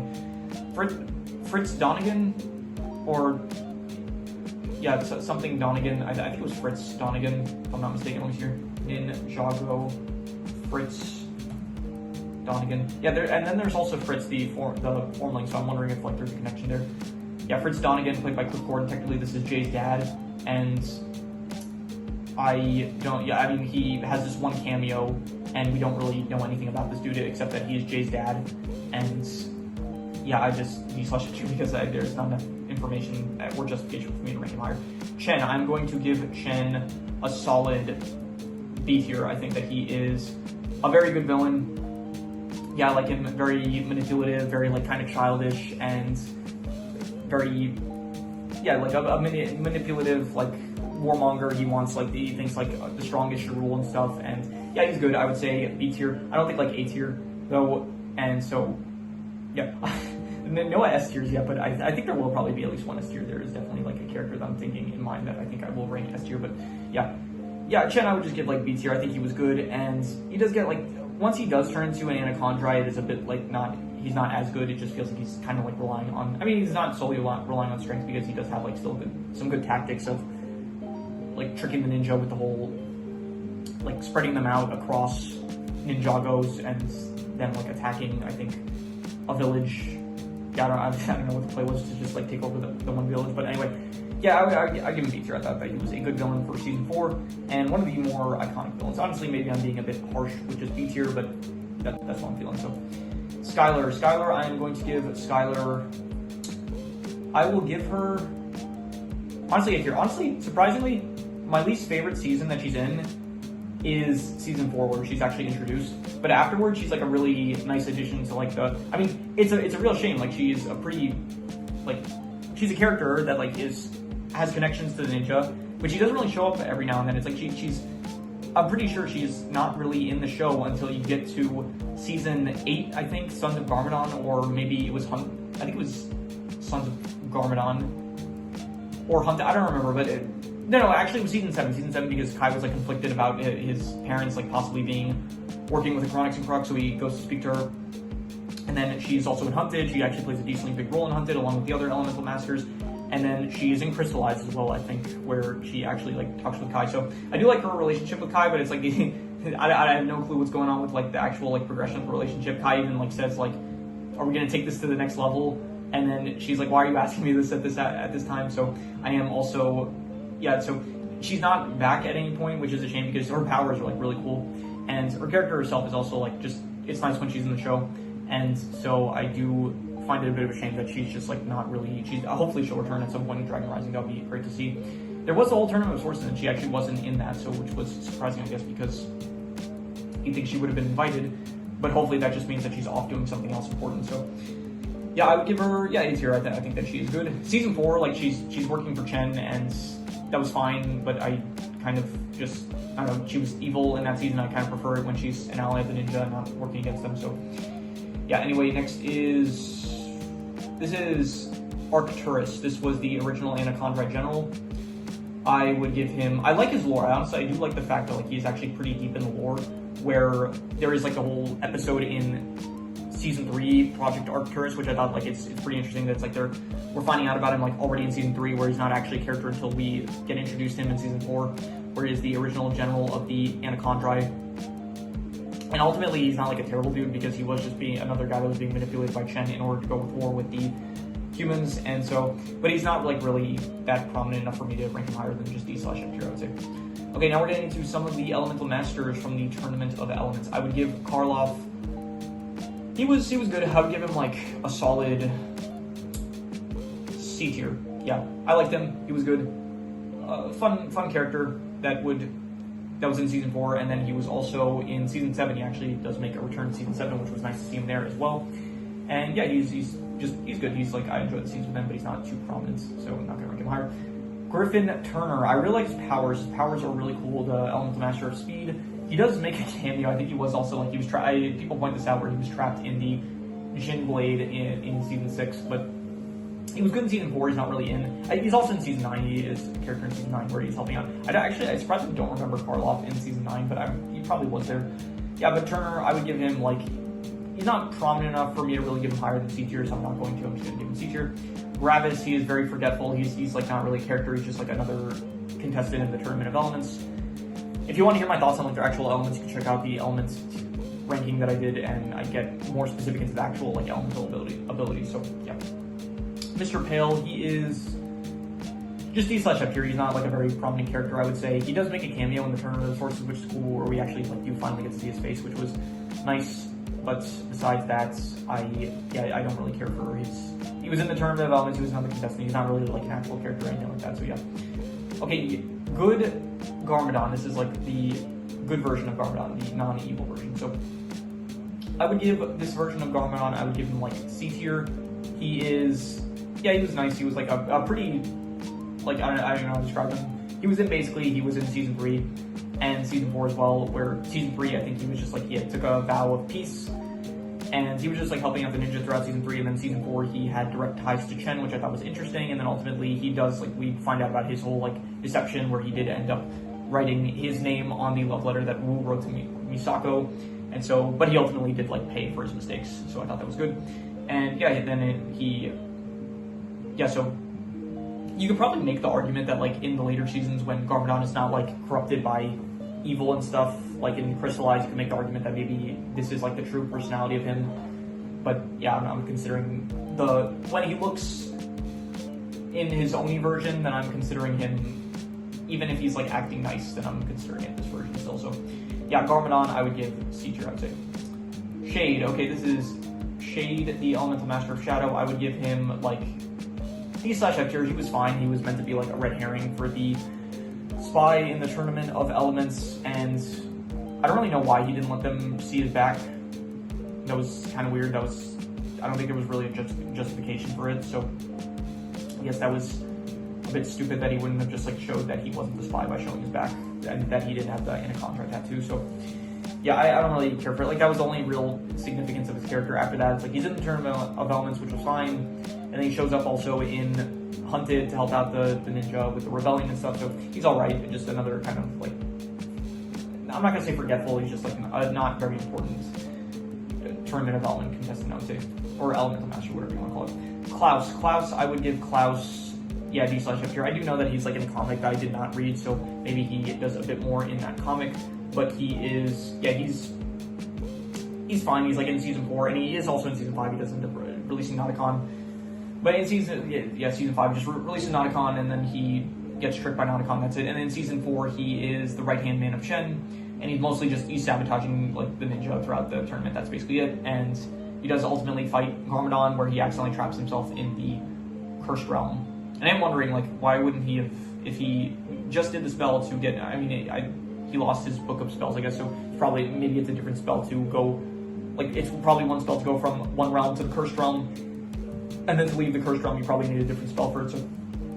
Anyway, Bolobo, I would give him D/F tier. He's just another Elemental Master that's, like, not really important. It is interesting, I didn't think that they would mention him again, but in Season 4, Part 1, when Jay, spoiler, I guess, because it's fairly, if you're at this point, I probably said tons of spoilers already, but yeah, in Season 4, Part 1, when Jay gets his memory back, Kai asks him, he says, do you remember that time in the Tournament of Elements where Bolobo, like, walked in on you while you were like, I don't know, bathing or something, like you were in the bath and he started attacking you or something like that. So I'm surprised they did actually reference the fight that he's having here in the scene with Jay. So that was interesting that they brought that back, like they referenced that. So Ash, the original master of smoke.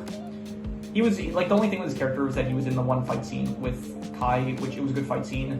And I'll give him, like, C tier because it was a cool fight scene, but I'm not really, like, most of these characters are not, like, really rating them based on, like, their fight scenes, I would say, except for, like, I don't know, I said Misake, I kind of rate her, said that she had a good fight scene, so, yeah, I just give him C tier. He's pretty good fight scene, but that's pretty much it. Jacob, Master of Sound, I would give him D/F tier, just another elemental master that is not the most important. He ends up fighting Skylar, he loses, he ends up getting captured, and then I think Klaus brought him to be fed to his snake, but I don't think he ended up dying, did he? Let me see here. Maybe he did, actually. Let's hear. Did Jacob die in Ninjago? That would be pretty dark if he did. Let's hear. No, Jacob Hevsner, or that's the name. The Master of Sound in Ninjago Tournament Balance did not die while Klaus ordered him to be fed to a snake. Jacob was actually tasked with feeding the serpent and later escaped Chen's island. He was later trapped in the Jin Blade by Nanakampa, was free to lounge. Okay, apparently he was also in the Jin Blade. Yeah, he's not that important, I would say, so D/F tier. The Warden, I don't really care for him. He's just kind of, he locks the ninja up. He's kind of smug about it for some reason. And yeah, I don't care for the Warden really that much. Neuro, the Master of Mind, I would give him probably, he plays a pretty significant role in Season 4 where he's actually like talking to the ninja more so compared to any of the other elemental masters. I'll give him D tier just because he's kind of cowardly about things. It's like he kind of knows that the ninja are telling the truth, but even so, it's like he's kind of in the tournament for himself, so he doesn't end up, like, Lloyd is like, oh, he's stealing our powers, and then, like, he's like, here, tell him, Neuro, and then Neuro's like, oh, I have no clue what he's talking about. I would actually like to get that staff of elements or something like that, or something. Anyway, and eventually he does, like, side with them, and I think he actually, like, during the whole battle between Lloyd and Camille, he sides with Camille, but then eventually Lloyd starts winning, and so he's like, okay, I'll start helping Lloyd, I guess. So, yeah, he's kind of, like, cowardly with a lot of his moments, and he does make a cameo in the Tournament of Sources, but it's not a very big cameo. It's like in one fight he ends up losing, I think. So Camille, the Master of Form, she was also in the Tournament of Sources, I'm pretty sure, in the cameo. And yeah, the whole thing with the character is like the one battle between her and Lloyd, and she's not really a character, it's just like she barely has any lines, I think. So D/F tier, these are some Serpentine, I mean, these are just some of Chen's island guards. Don't care about the Kapow and Chop, I don't care for them at all really, so D/F tier. Garmadon in his Oni form, this is pretty iconic. This is also meant to be like in the earlier seasons as well as the later seasons, and so Garmadon, when he is possessed by evil, I would give him probably A tier. I thought that he is a great villain, very good villain, and yeah, definitely it's just a bit of a shame he does like disappear for a lot of, like, he does return in, they'll probably bring him back like in Dragon's Rising, because he, at the end of season 15, he was with the ninja and then the merge happens, so we have no clue where he is at the moment, but he will probably return. And yeah, he was good season 10, like after season 10 he kind of just disappears until season 15 again, where he does arrive again, like to help he helps out Wu and Lloyd, so yeah, that was good. In the earlier seasons, he is a great villain in season 2, and yeah, and when he returns in Sons of Garmadon and Hunted, he feels pretty intimidating, so overall I like him. He's a very iconic, probably honestly the most iconic villain in all of Ninjago, and I would give him A tier, I would say. Next is Izor, another guard from Chen's Island. Don't care for him, really. This is another guard from Chen's Island, so another D/F tier. The Great Devourer, I would give, honestly, for like the presence of him, the aura that he's got, I would give him like, not A tier, but B tier, definitely B tier. He is a very, like, threatening villain, and I think he was like portrayed really well, I would say, so yeah, definitely a great iconic threat in Ninjago, and so I would say solid B tier. This is Klaus's snake. I don't care for it as much. It's like, I think the second largest snake compared after the Great Devourer, so not that important. It's in season 4, and that's it. Just kind of meant to create a bit more tension in certain scenes. Moro. Okay, Moro, I think honestly this is my favorite character in Ninjago. I think, yeah, this is the S tier character I was talking about earlier that I said it was going to be S tier. So yeah, I love Moro. I think that he is probably one of my favorite villains, honestly, in the entire, in all of Ninjago, I would say. He is fantastic in season 5 as like this former student that is like consumed by anger because he thought he was destined to be the Green Ninja. It's like a very similar to like Tai Lung from Kung Fu Panda. Actually, I wonder which, I think Kung Fu Panda came out before this, so maybe it has taken some inspiration. So Anyway, I think him being a ghost is pretty cool. Him possessing Lloyd is also very good. And yeah, ultimately, like, his goal to bring back the... What was his goal? His goal was, like, to, I think, bring back the preeminence in order to, I guess, take over Ninjago, because I don't really, to be honest, I don't know why. Let me see here. Let's do a bit of a research on this. What was Moro's goal in Ninjago? Prove he was worthy of being the Green Ninja, escape the Curse Realm, and ultimately free his master, the preeminent, to curse all the 16 realms. To achieve his possessing Lord Yarn's fine. Okay, so he wants to just, I guess, free the preeminent cursed realms. I don't really know why though. Anyway, it doesn't matter. I think that he is great. I love the backstory of, like, him being the first student of Sensei Wu. I think that was a great detail, and yeah, he does make a cameo in, not even just Dragon Rising, like Dragon Rising in Season 3, Part 1, he does make a cameo, meaning Aaron. He also, like, technically makes a cameo in Season 7 in one of Master Wu's visions. And yeah, I'm really hoping that before, like, the series ends, like, at some point Dragon Rising, like, he will meet one of the other ninja. So, like, you know, any one of the ninja that were, like, the OG ninja or Master Wu himself, I think that would be a great scene. And yeah, overall, I think he is a fantastic villain, and so definite S tier. And technically, he also is, like, a redeemed character, so another one of the redeemed character tropes, which I do like as well. So, all right, we're nearing the end, like 3 more. This honestly might be the longest ranking that we ever do. I think this is gonna. I mean, here right now, I think we're more than an hour and a half in. So if this goes on for like another 30 minutes, then we might end up. Yeah, we haven't ever broken the 2-hour mark for a recording, so I wonder if that will be the case today. But anyway, Ronin, I would give him probably.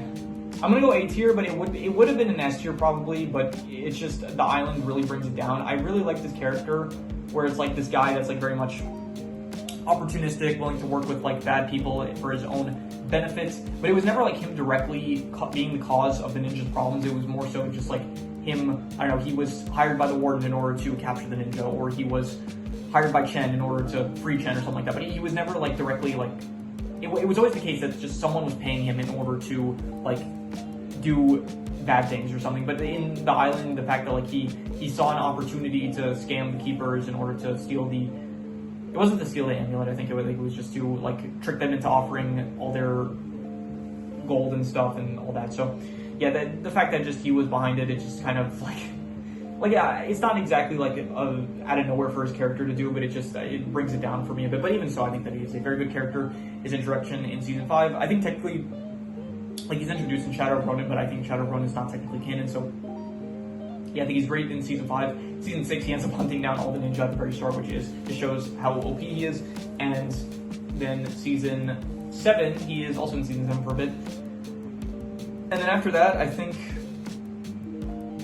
he shows up in, I don't remember if he like really after, like I know he's in Crystallized, but I don't remember if he shows up before that. But yeah, he's good. I like him. He's definitely an A tier character. I like him a lot, and so yeah.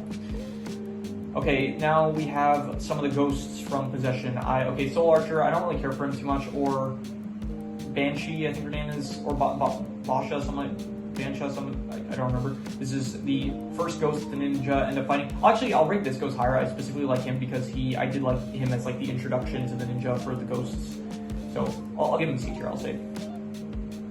I think her name is Basha. Anyway, Gultar I'd also probably give like D/F tier. They're not even like bad. I'd say that they're D tier, but over here, Ninjago Basha, I think. Bansha. Okay, Bansha. Who's Basha? Is Basha someone? Am I thinking of, what's your Basha? Is that like a character that I'm thinking of? Guess not. Okay, so, oh, wait, no, I saw it before. It was the character from Eyes of Wakanda, if I'm not mistaken. Eyes of Wakanda, Basha, is it? Yeah, it was, yeah, it was the, yeah, this was my favorite character from Eyes of Wakanda. I forgot about him. Anyway. Yeah, who are we on? Samukai, I don't really care for him. He's such up here. Out of all the villains, he feels like probably, I don't know, like he was a fine starter villain, but after like he tries to hold all 4 golden weapons, he gets defeated, and then he kind of shows up again to fight Jay and Dave the Departed, and that's it with his character. So just he's such up here, I'd say. Fenwick, very cowardly, like works for Moro, and yeah, works for Moro, tricked the ninja because he figured like, oh, we're doomed anyway. I'll just be on the winning side, so that's pretty. And yeah, just very manipulative. Yeah, the fact that he's like so happy when he does it, it's just like, I don't know, definite F tier in my opinion. Yang, I don't really care for Yang. He was fine in season 5, but Day of the Departed, it's like, I don't know, he wanted to be immortalized. He wanted to, I forgot the whole thing. It was like he wanted to become human again in order to be, he wanted to just like be remembered and stuff. And even though it's like he invented air jitsu, but it's honestly, the fact that air jitsu is no longer used in the show, it is like a bit of a shame, because I guess it's not exactly immortalized. I mean, it's immortalized in the sense of like in history, like it's known, but in the show itself, it's like, I guess the fact that it's just not really in the show anymore, that is kind of like looking back on it, it's not exactly his whole thing of like, oh, you'll be remembered for your jitsu, and it's not in the show anymore. That's just kind of, I don't know how to describe that, just unfortunate, I guess. So I don't really care for Master Yang though, D/F. Not a con. I'm going to, honestly, I'll give him F tier.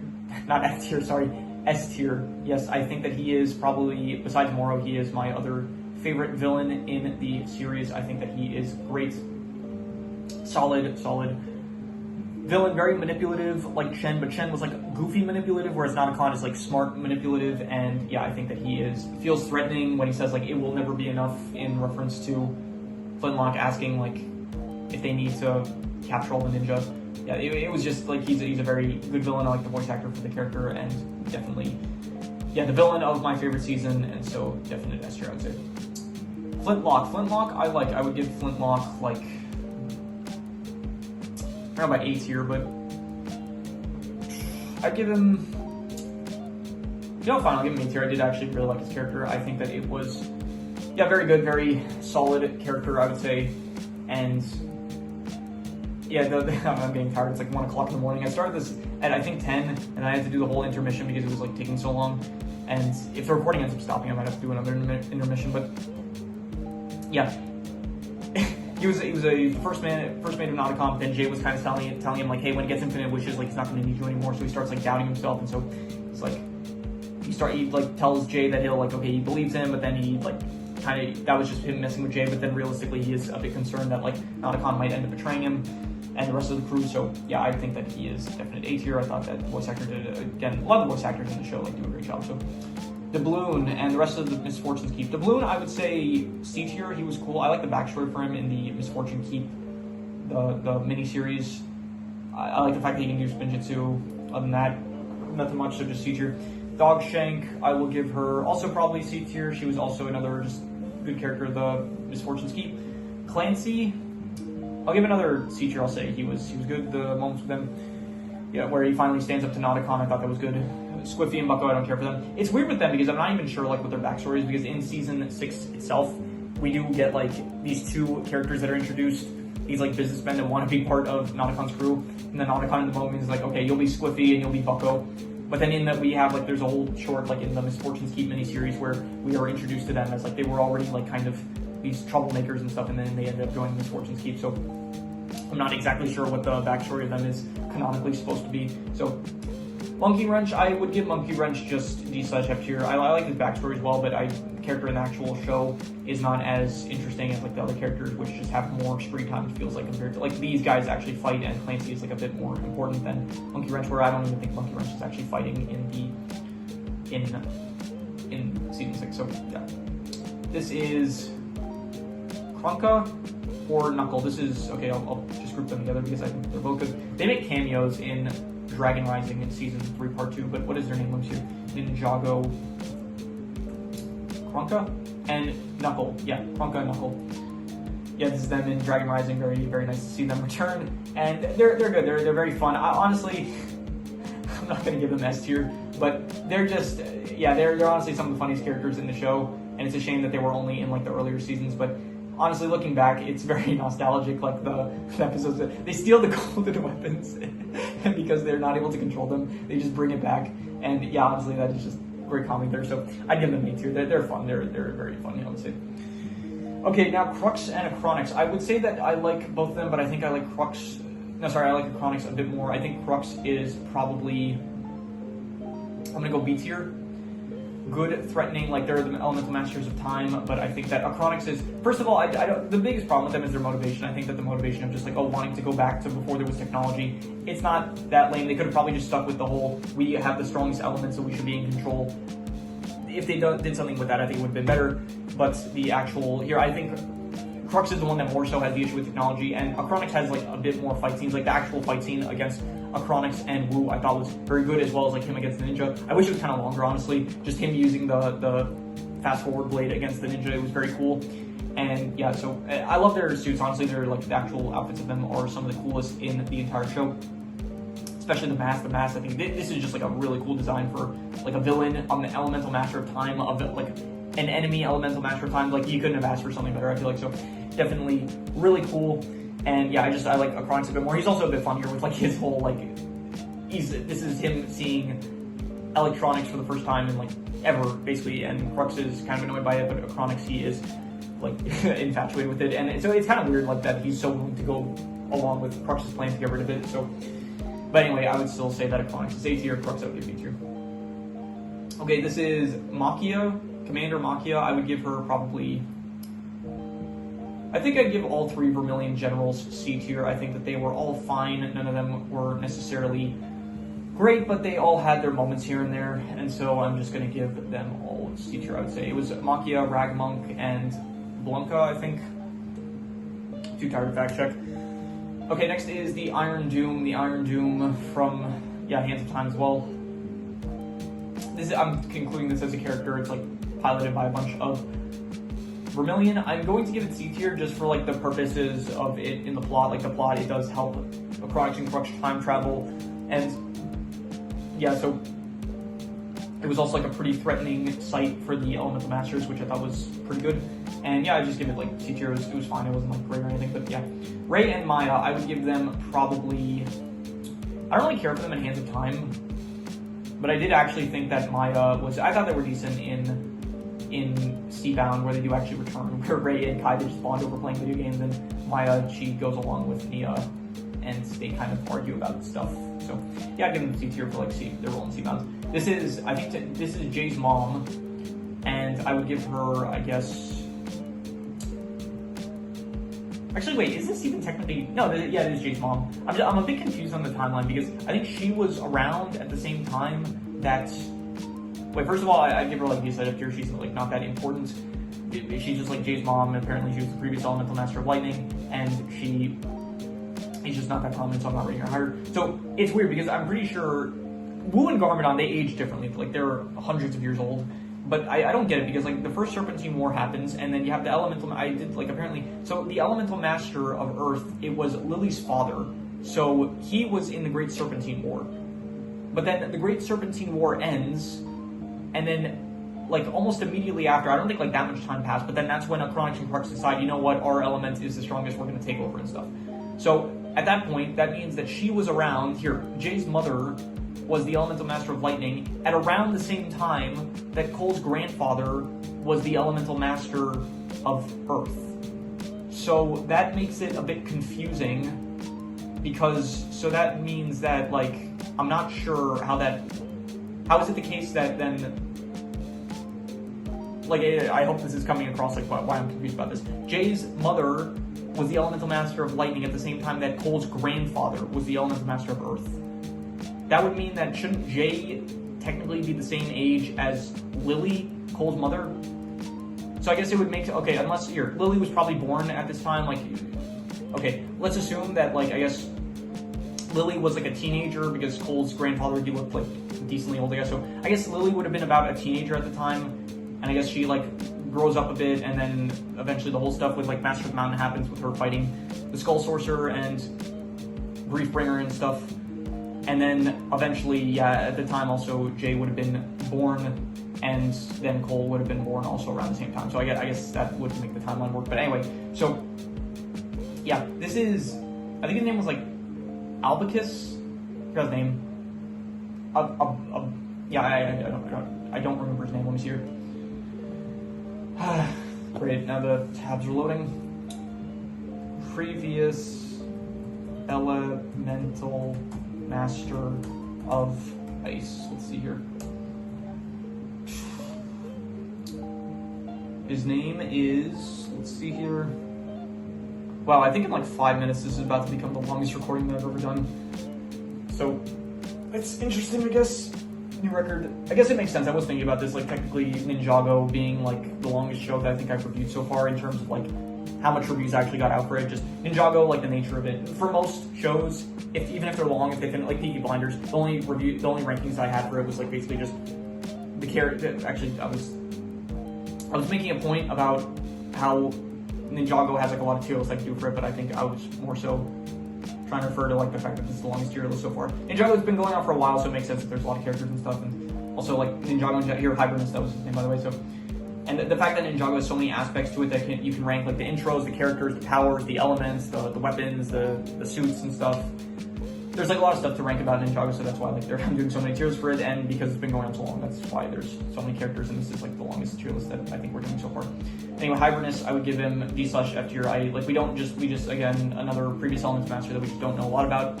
We saw like a brief cameo where I thought it was him. I thought honestly we saw him in like I have this Mandela effect with myself.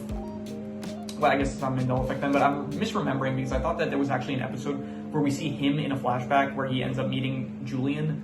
But apparently that's not the case. There is a flashback where Wu ends up meeting a young Zane and a Julian, and then Julian mentions that there was a man that like walked by, like, and he brought like the winter with him, and then from that Wu understood that it was the Elemental Master of Ice. So yeah, just not a lot of information about him, so I'm just giving him D/F tier. This is Quamish. I think Quamish the Elder, and they call him Fool constantly, so I would give him like D/F tier. I think so. He shows up in like one scene where they're looking for Wu, Jay and Cole, they're looking for Wu and Southern Carbon, and besides that, apparently he knew about Dragon Form in Crystallized, and he like was able to prophesize its use or something like that. Lily, I would give Lily D/F tier. She was fine. She's in one flashback, and that's it. The lore about her in Master of the Mountain, it's alright, I guess, but yeah, I'm still just gonna give her D/F tier. Here, this was apparently Lily's father. This was the Elemental Master of Earth, the original one. So this is the one that I think I confused him with the Elemental Master of Gravity at some point in one of the recordings. Like I said that I wasn't sure if he was the Elemental Master of Gravity or like I thought he. Let me see here. Let me just check here. Ninjago Elemental Master of Gravity. Let's see here. Yeah, this guy, okay, so I think I got them confused because these guys, I guess I thought that they looked similar. This one here, and here, him, and where was he? Him. Yeah, I guess I just, yeah, okay, now that I'm seeing them, they look kind of different, but I guess at the time I just thought that they were the same character, so yeah, but he is apparently the Elemental Master of Earth. He was manipulated by Chen into fighting against the Elemental Masters, and yeah, so just D/F tier, it's a cameo of a previous Elemental Master. That's basically it. This is the Elemental Master of Form, which I didn't know. Yeah, so this is apparently the Elemental Master of Form. I'm assuming before Camille, or maybe it's like Camille's grandfather or something like that. So this is another Elemental Master cameo. That's it. This is the previous Elemental Master of Shadow before Shade, I guess, and so this would have been his mother or grandmother. I'm not sure again about the timeline how it works, but yeah, this is just again another Elemental Master previous cameo. This is the new Elemental Master of Shadow, and we don't see her at all. I don't even think that we see her like she appears to show that she had the invitation for the Tournament of Sources to enter, but then I don't even think we actually see her in the Tournament of Sources from what I remember. So I think her name is like Obscura, something like that. So yeah.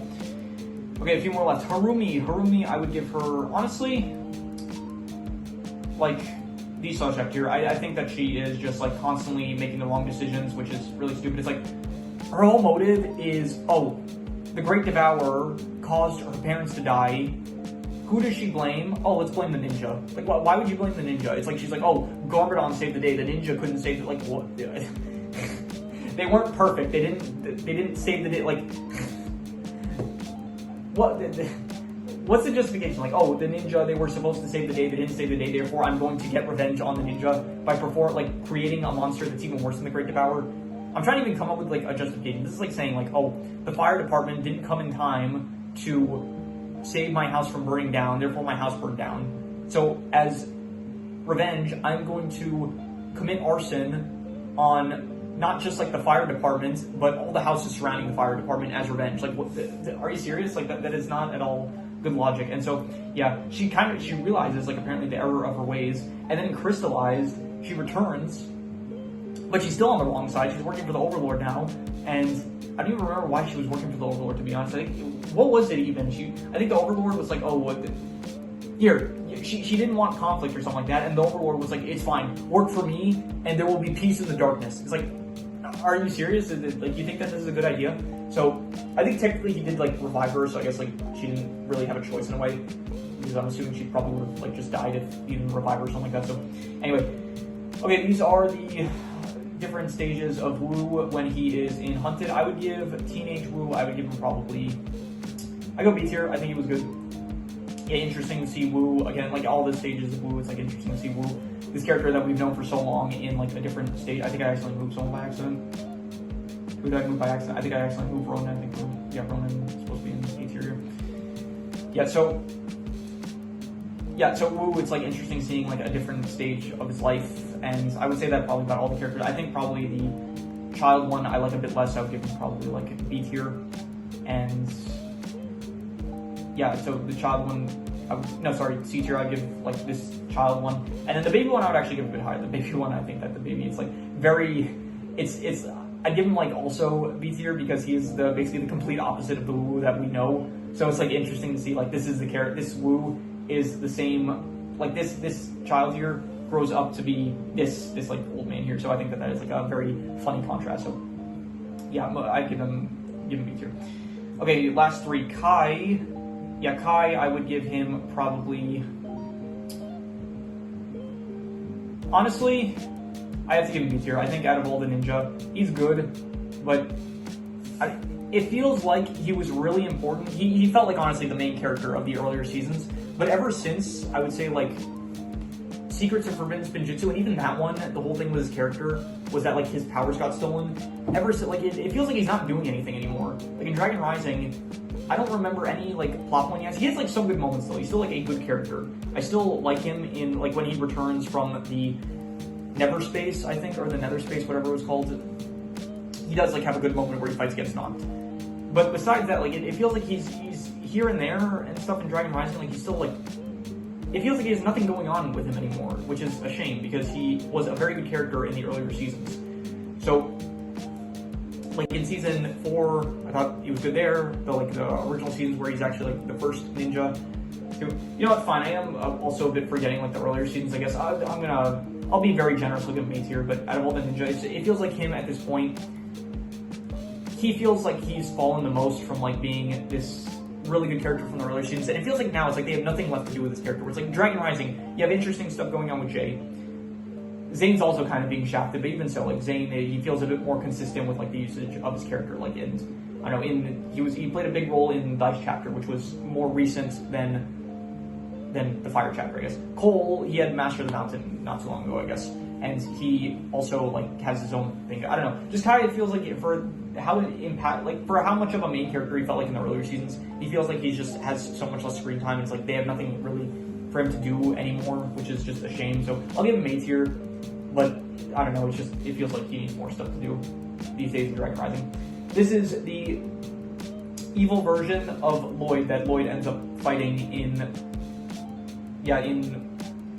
Dragon Rising Season 4, Part 1. So I would give this version of Lloyd, by the way, I think okay, let me see here. This is almost an hour, 10 minutes. The first recording was an hour 45, meaning we're at an hour. Yeah, I think we broke a new record for how long our recording is going. I think we might this recording is now the length of a feature film. So I watch all my recordings in 2x speed. I don't know about you guys, so if you are, like, watching this at 1x speed, then I guess, I don't know, if you like the content, if you like hearing me talk, then I guess you're in for a good one with this one. But if not, then I don't know, skip the video if you don't want to listen, or just listen to them parts. I would recommend, like, if it takes too long, take a break and do something else in the meantime, and then come back to it, I guess. Anyway, Lloyd, the evil version of Lloyd that he ends up fighting, I give him A tier, honestly. I thought that he was very good. I did like Lloyd kind of confronting his fears about that he's, like, not good enough, and he's the reason that everyone is, like, struggling, and, like, he's causing all the mistakes, and basically all his insecurities about him like being a bad leader and stuff. I think that it was cool to have that like personified and for Lloyd to actually fight directly. So I would give that A tier. And yeah, so finally the Ice Emperor. The Ice Emperor I would give probably. I was gonna do the tier list and I realized like I was looking like, is the Ice Emperor here? For some reason that was like the only character that came to mind, and I was like, I looked through and I realized that I did not add the Ice Emperor, so I went back to add him. Yeah, the Ice Emperor I would give probably just B tier. I would say he was good, and he was not like he was alright. He was this. They tried to do like some misdirection of like, I mean, it was probably decent. It was a rewatch for me, so I didn't know that it was Zane, but I do like the like basically them. They tried to make it like, oh, the Ice Emperor has a prisoner, and so it's like, oh, it's going to be Zane, but then you realize it's not Zane. Zane himself is the Ice Emperor, and so I think it's cool because it is like probably one of the nicest characters that is in the show. Like Zane is a very nice character, and so to have him like just become the villain for a season, I thought it was pretty interesting. I would say he's being like corrupted by the Scroll of Forbidden Spinjitzu along with Vex's manipulations and stuff. So for that, I would say that it's B tier. He was good, like not really one of my favorite villains, but still a very interesting different side of Zane, I would say. Okay, we cannot do side style for all of these, definitely, but I do want to at the very least do for, we'll do for S tier. We'll save S tier, but I do want to see maybe if we can do for another, I don't know, maybe we'll try for the B tiers, like we'll just do it really, it's going to take too long. I do want this recording to go over 2 hours. I think it would be cool to have a video on the channel that's over 2 hours long, so we do need to waste another like 4 minutes, something like that. So we'll do for the A tiers, I guess. We'll do for the A tiers, and then we will do for the S tiers. So let's do this. Okay.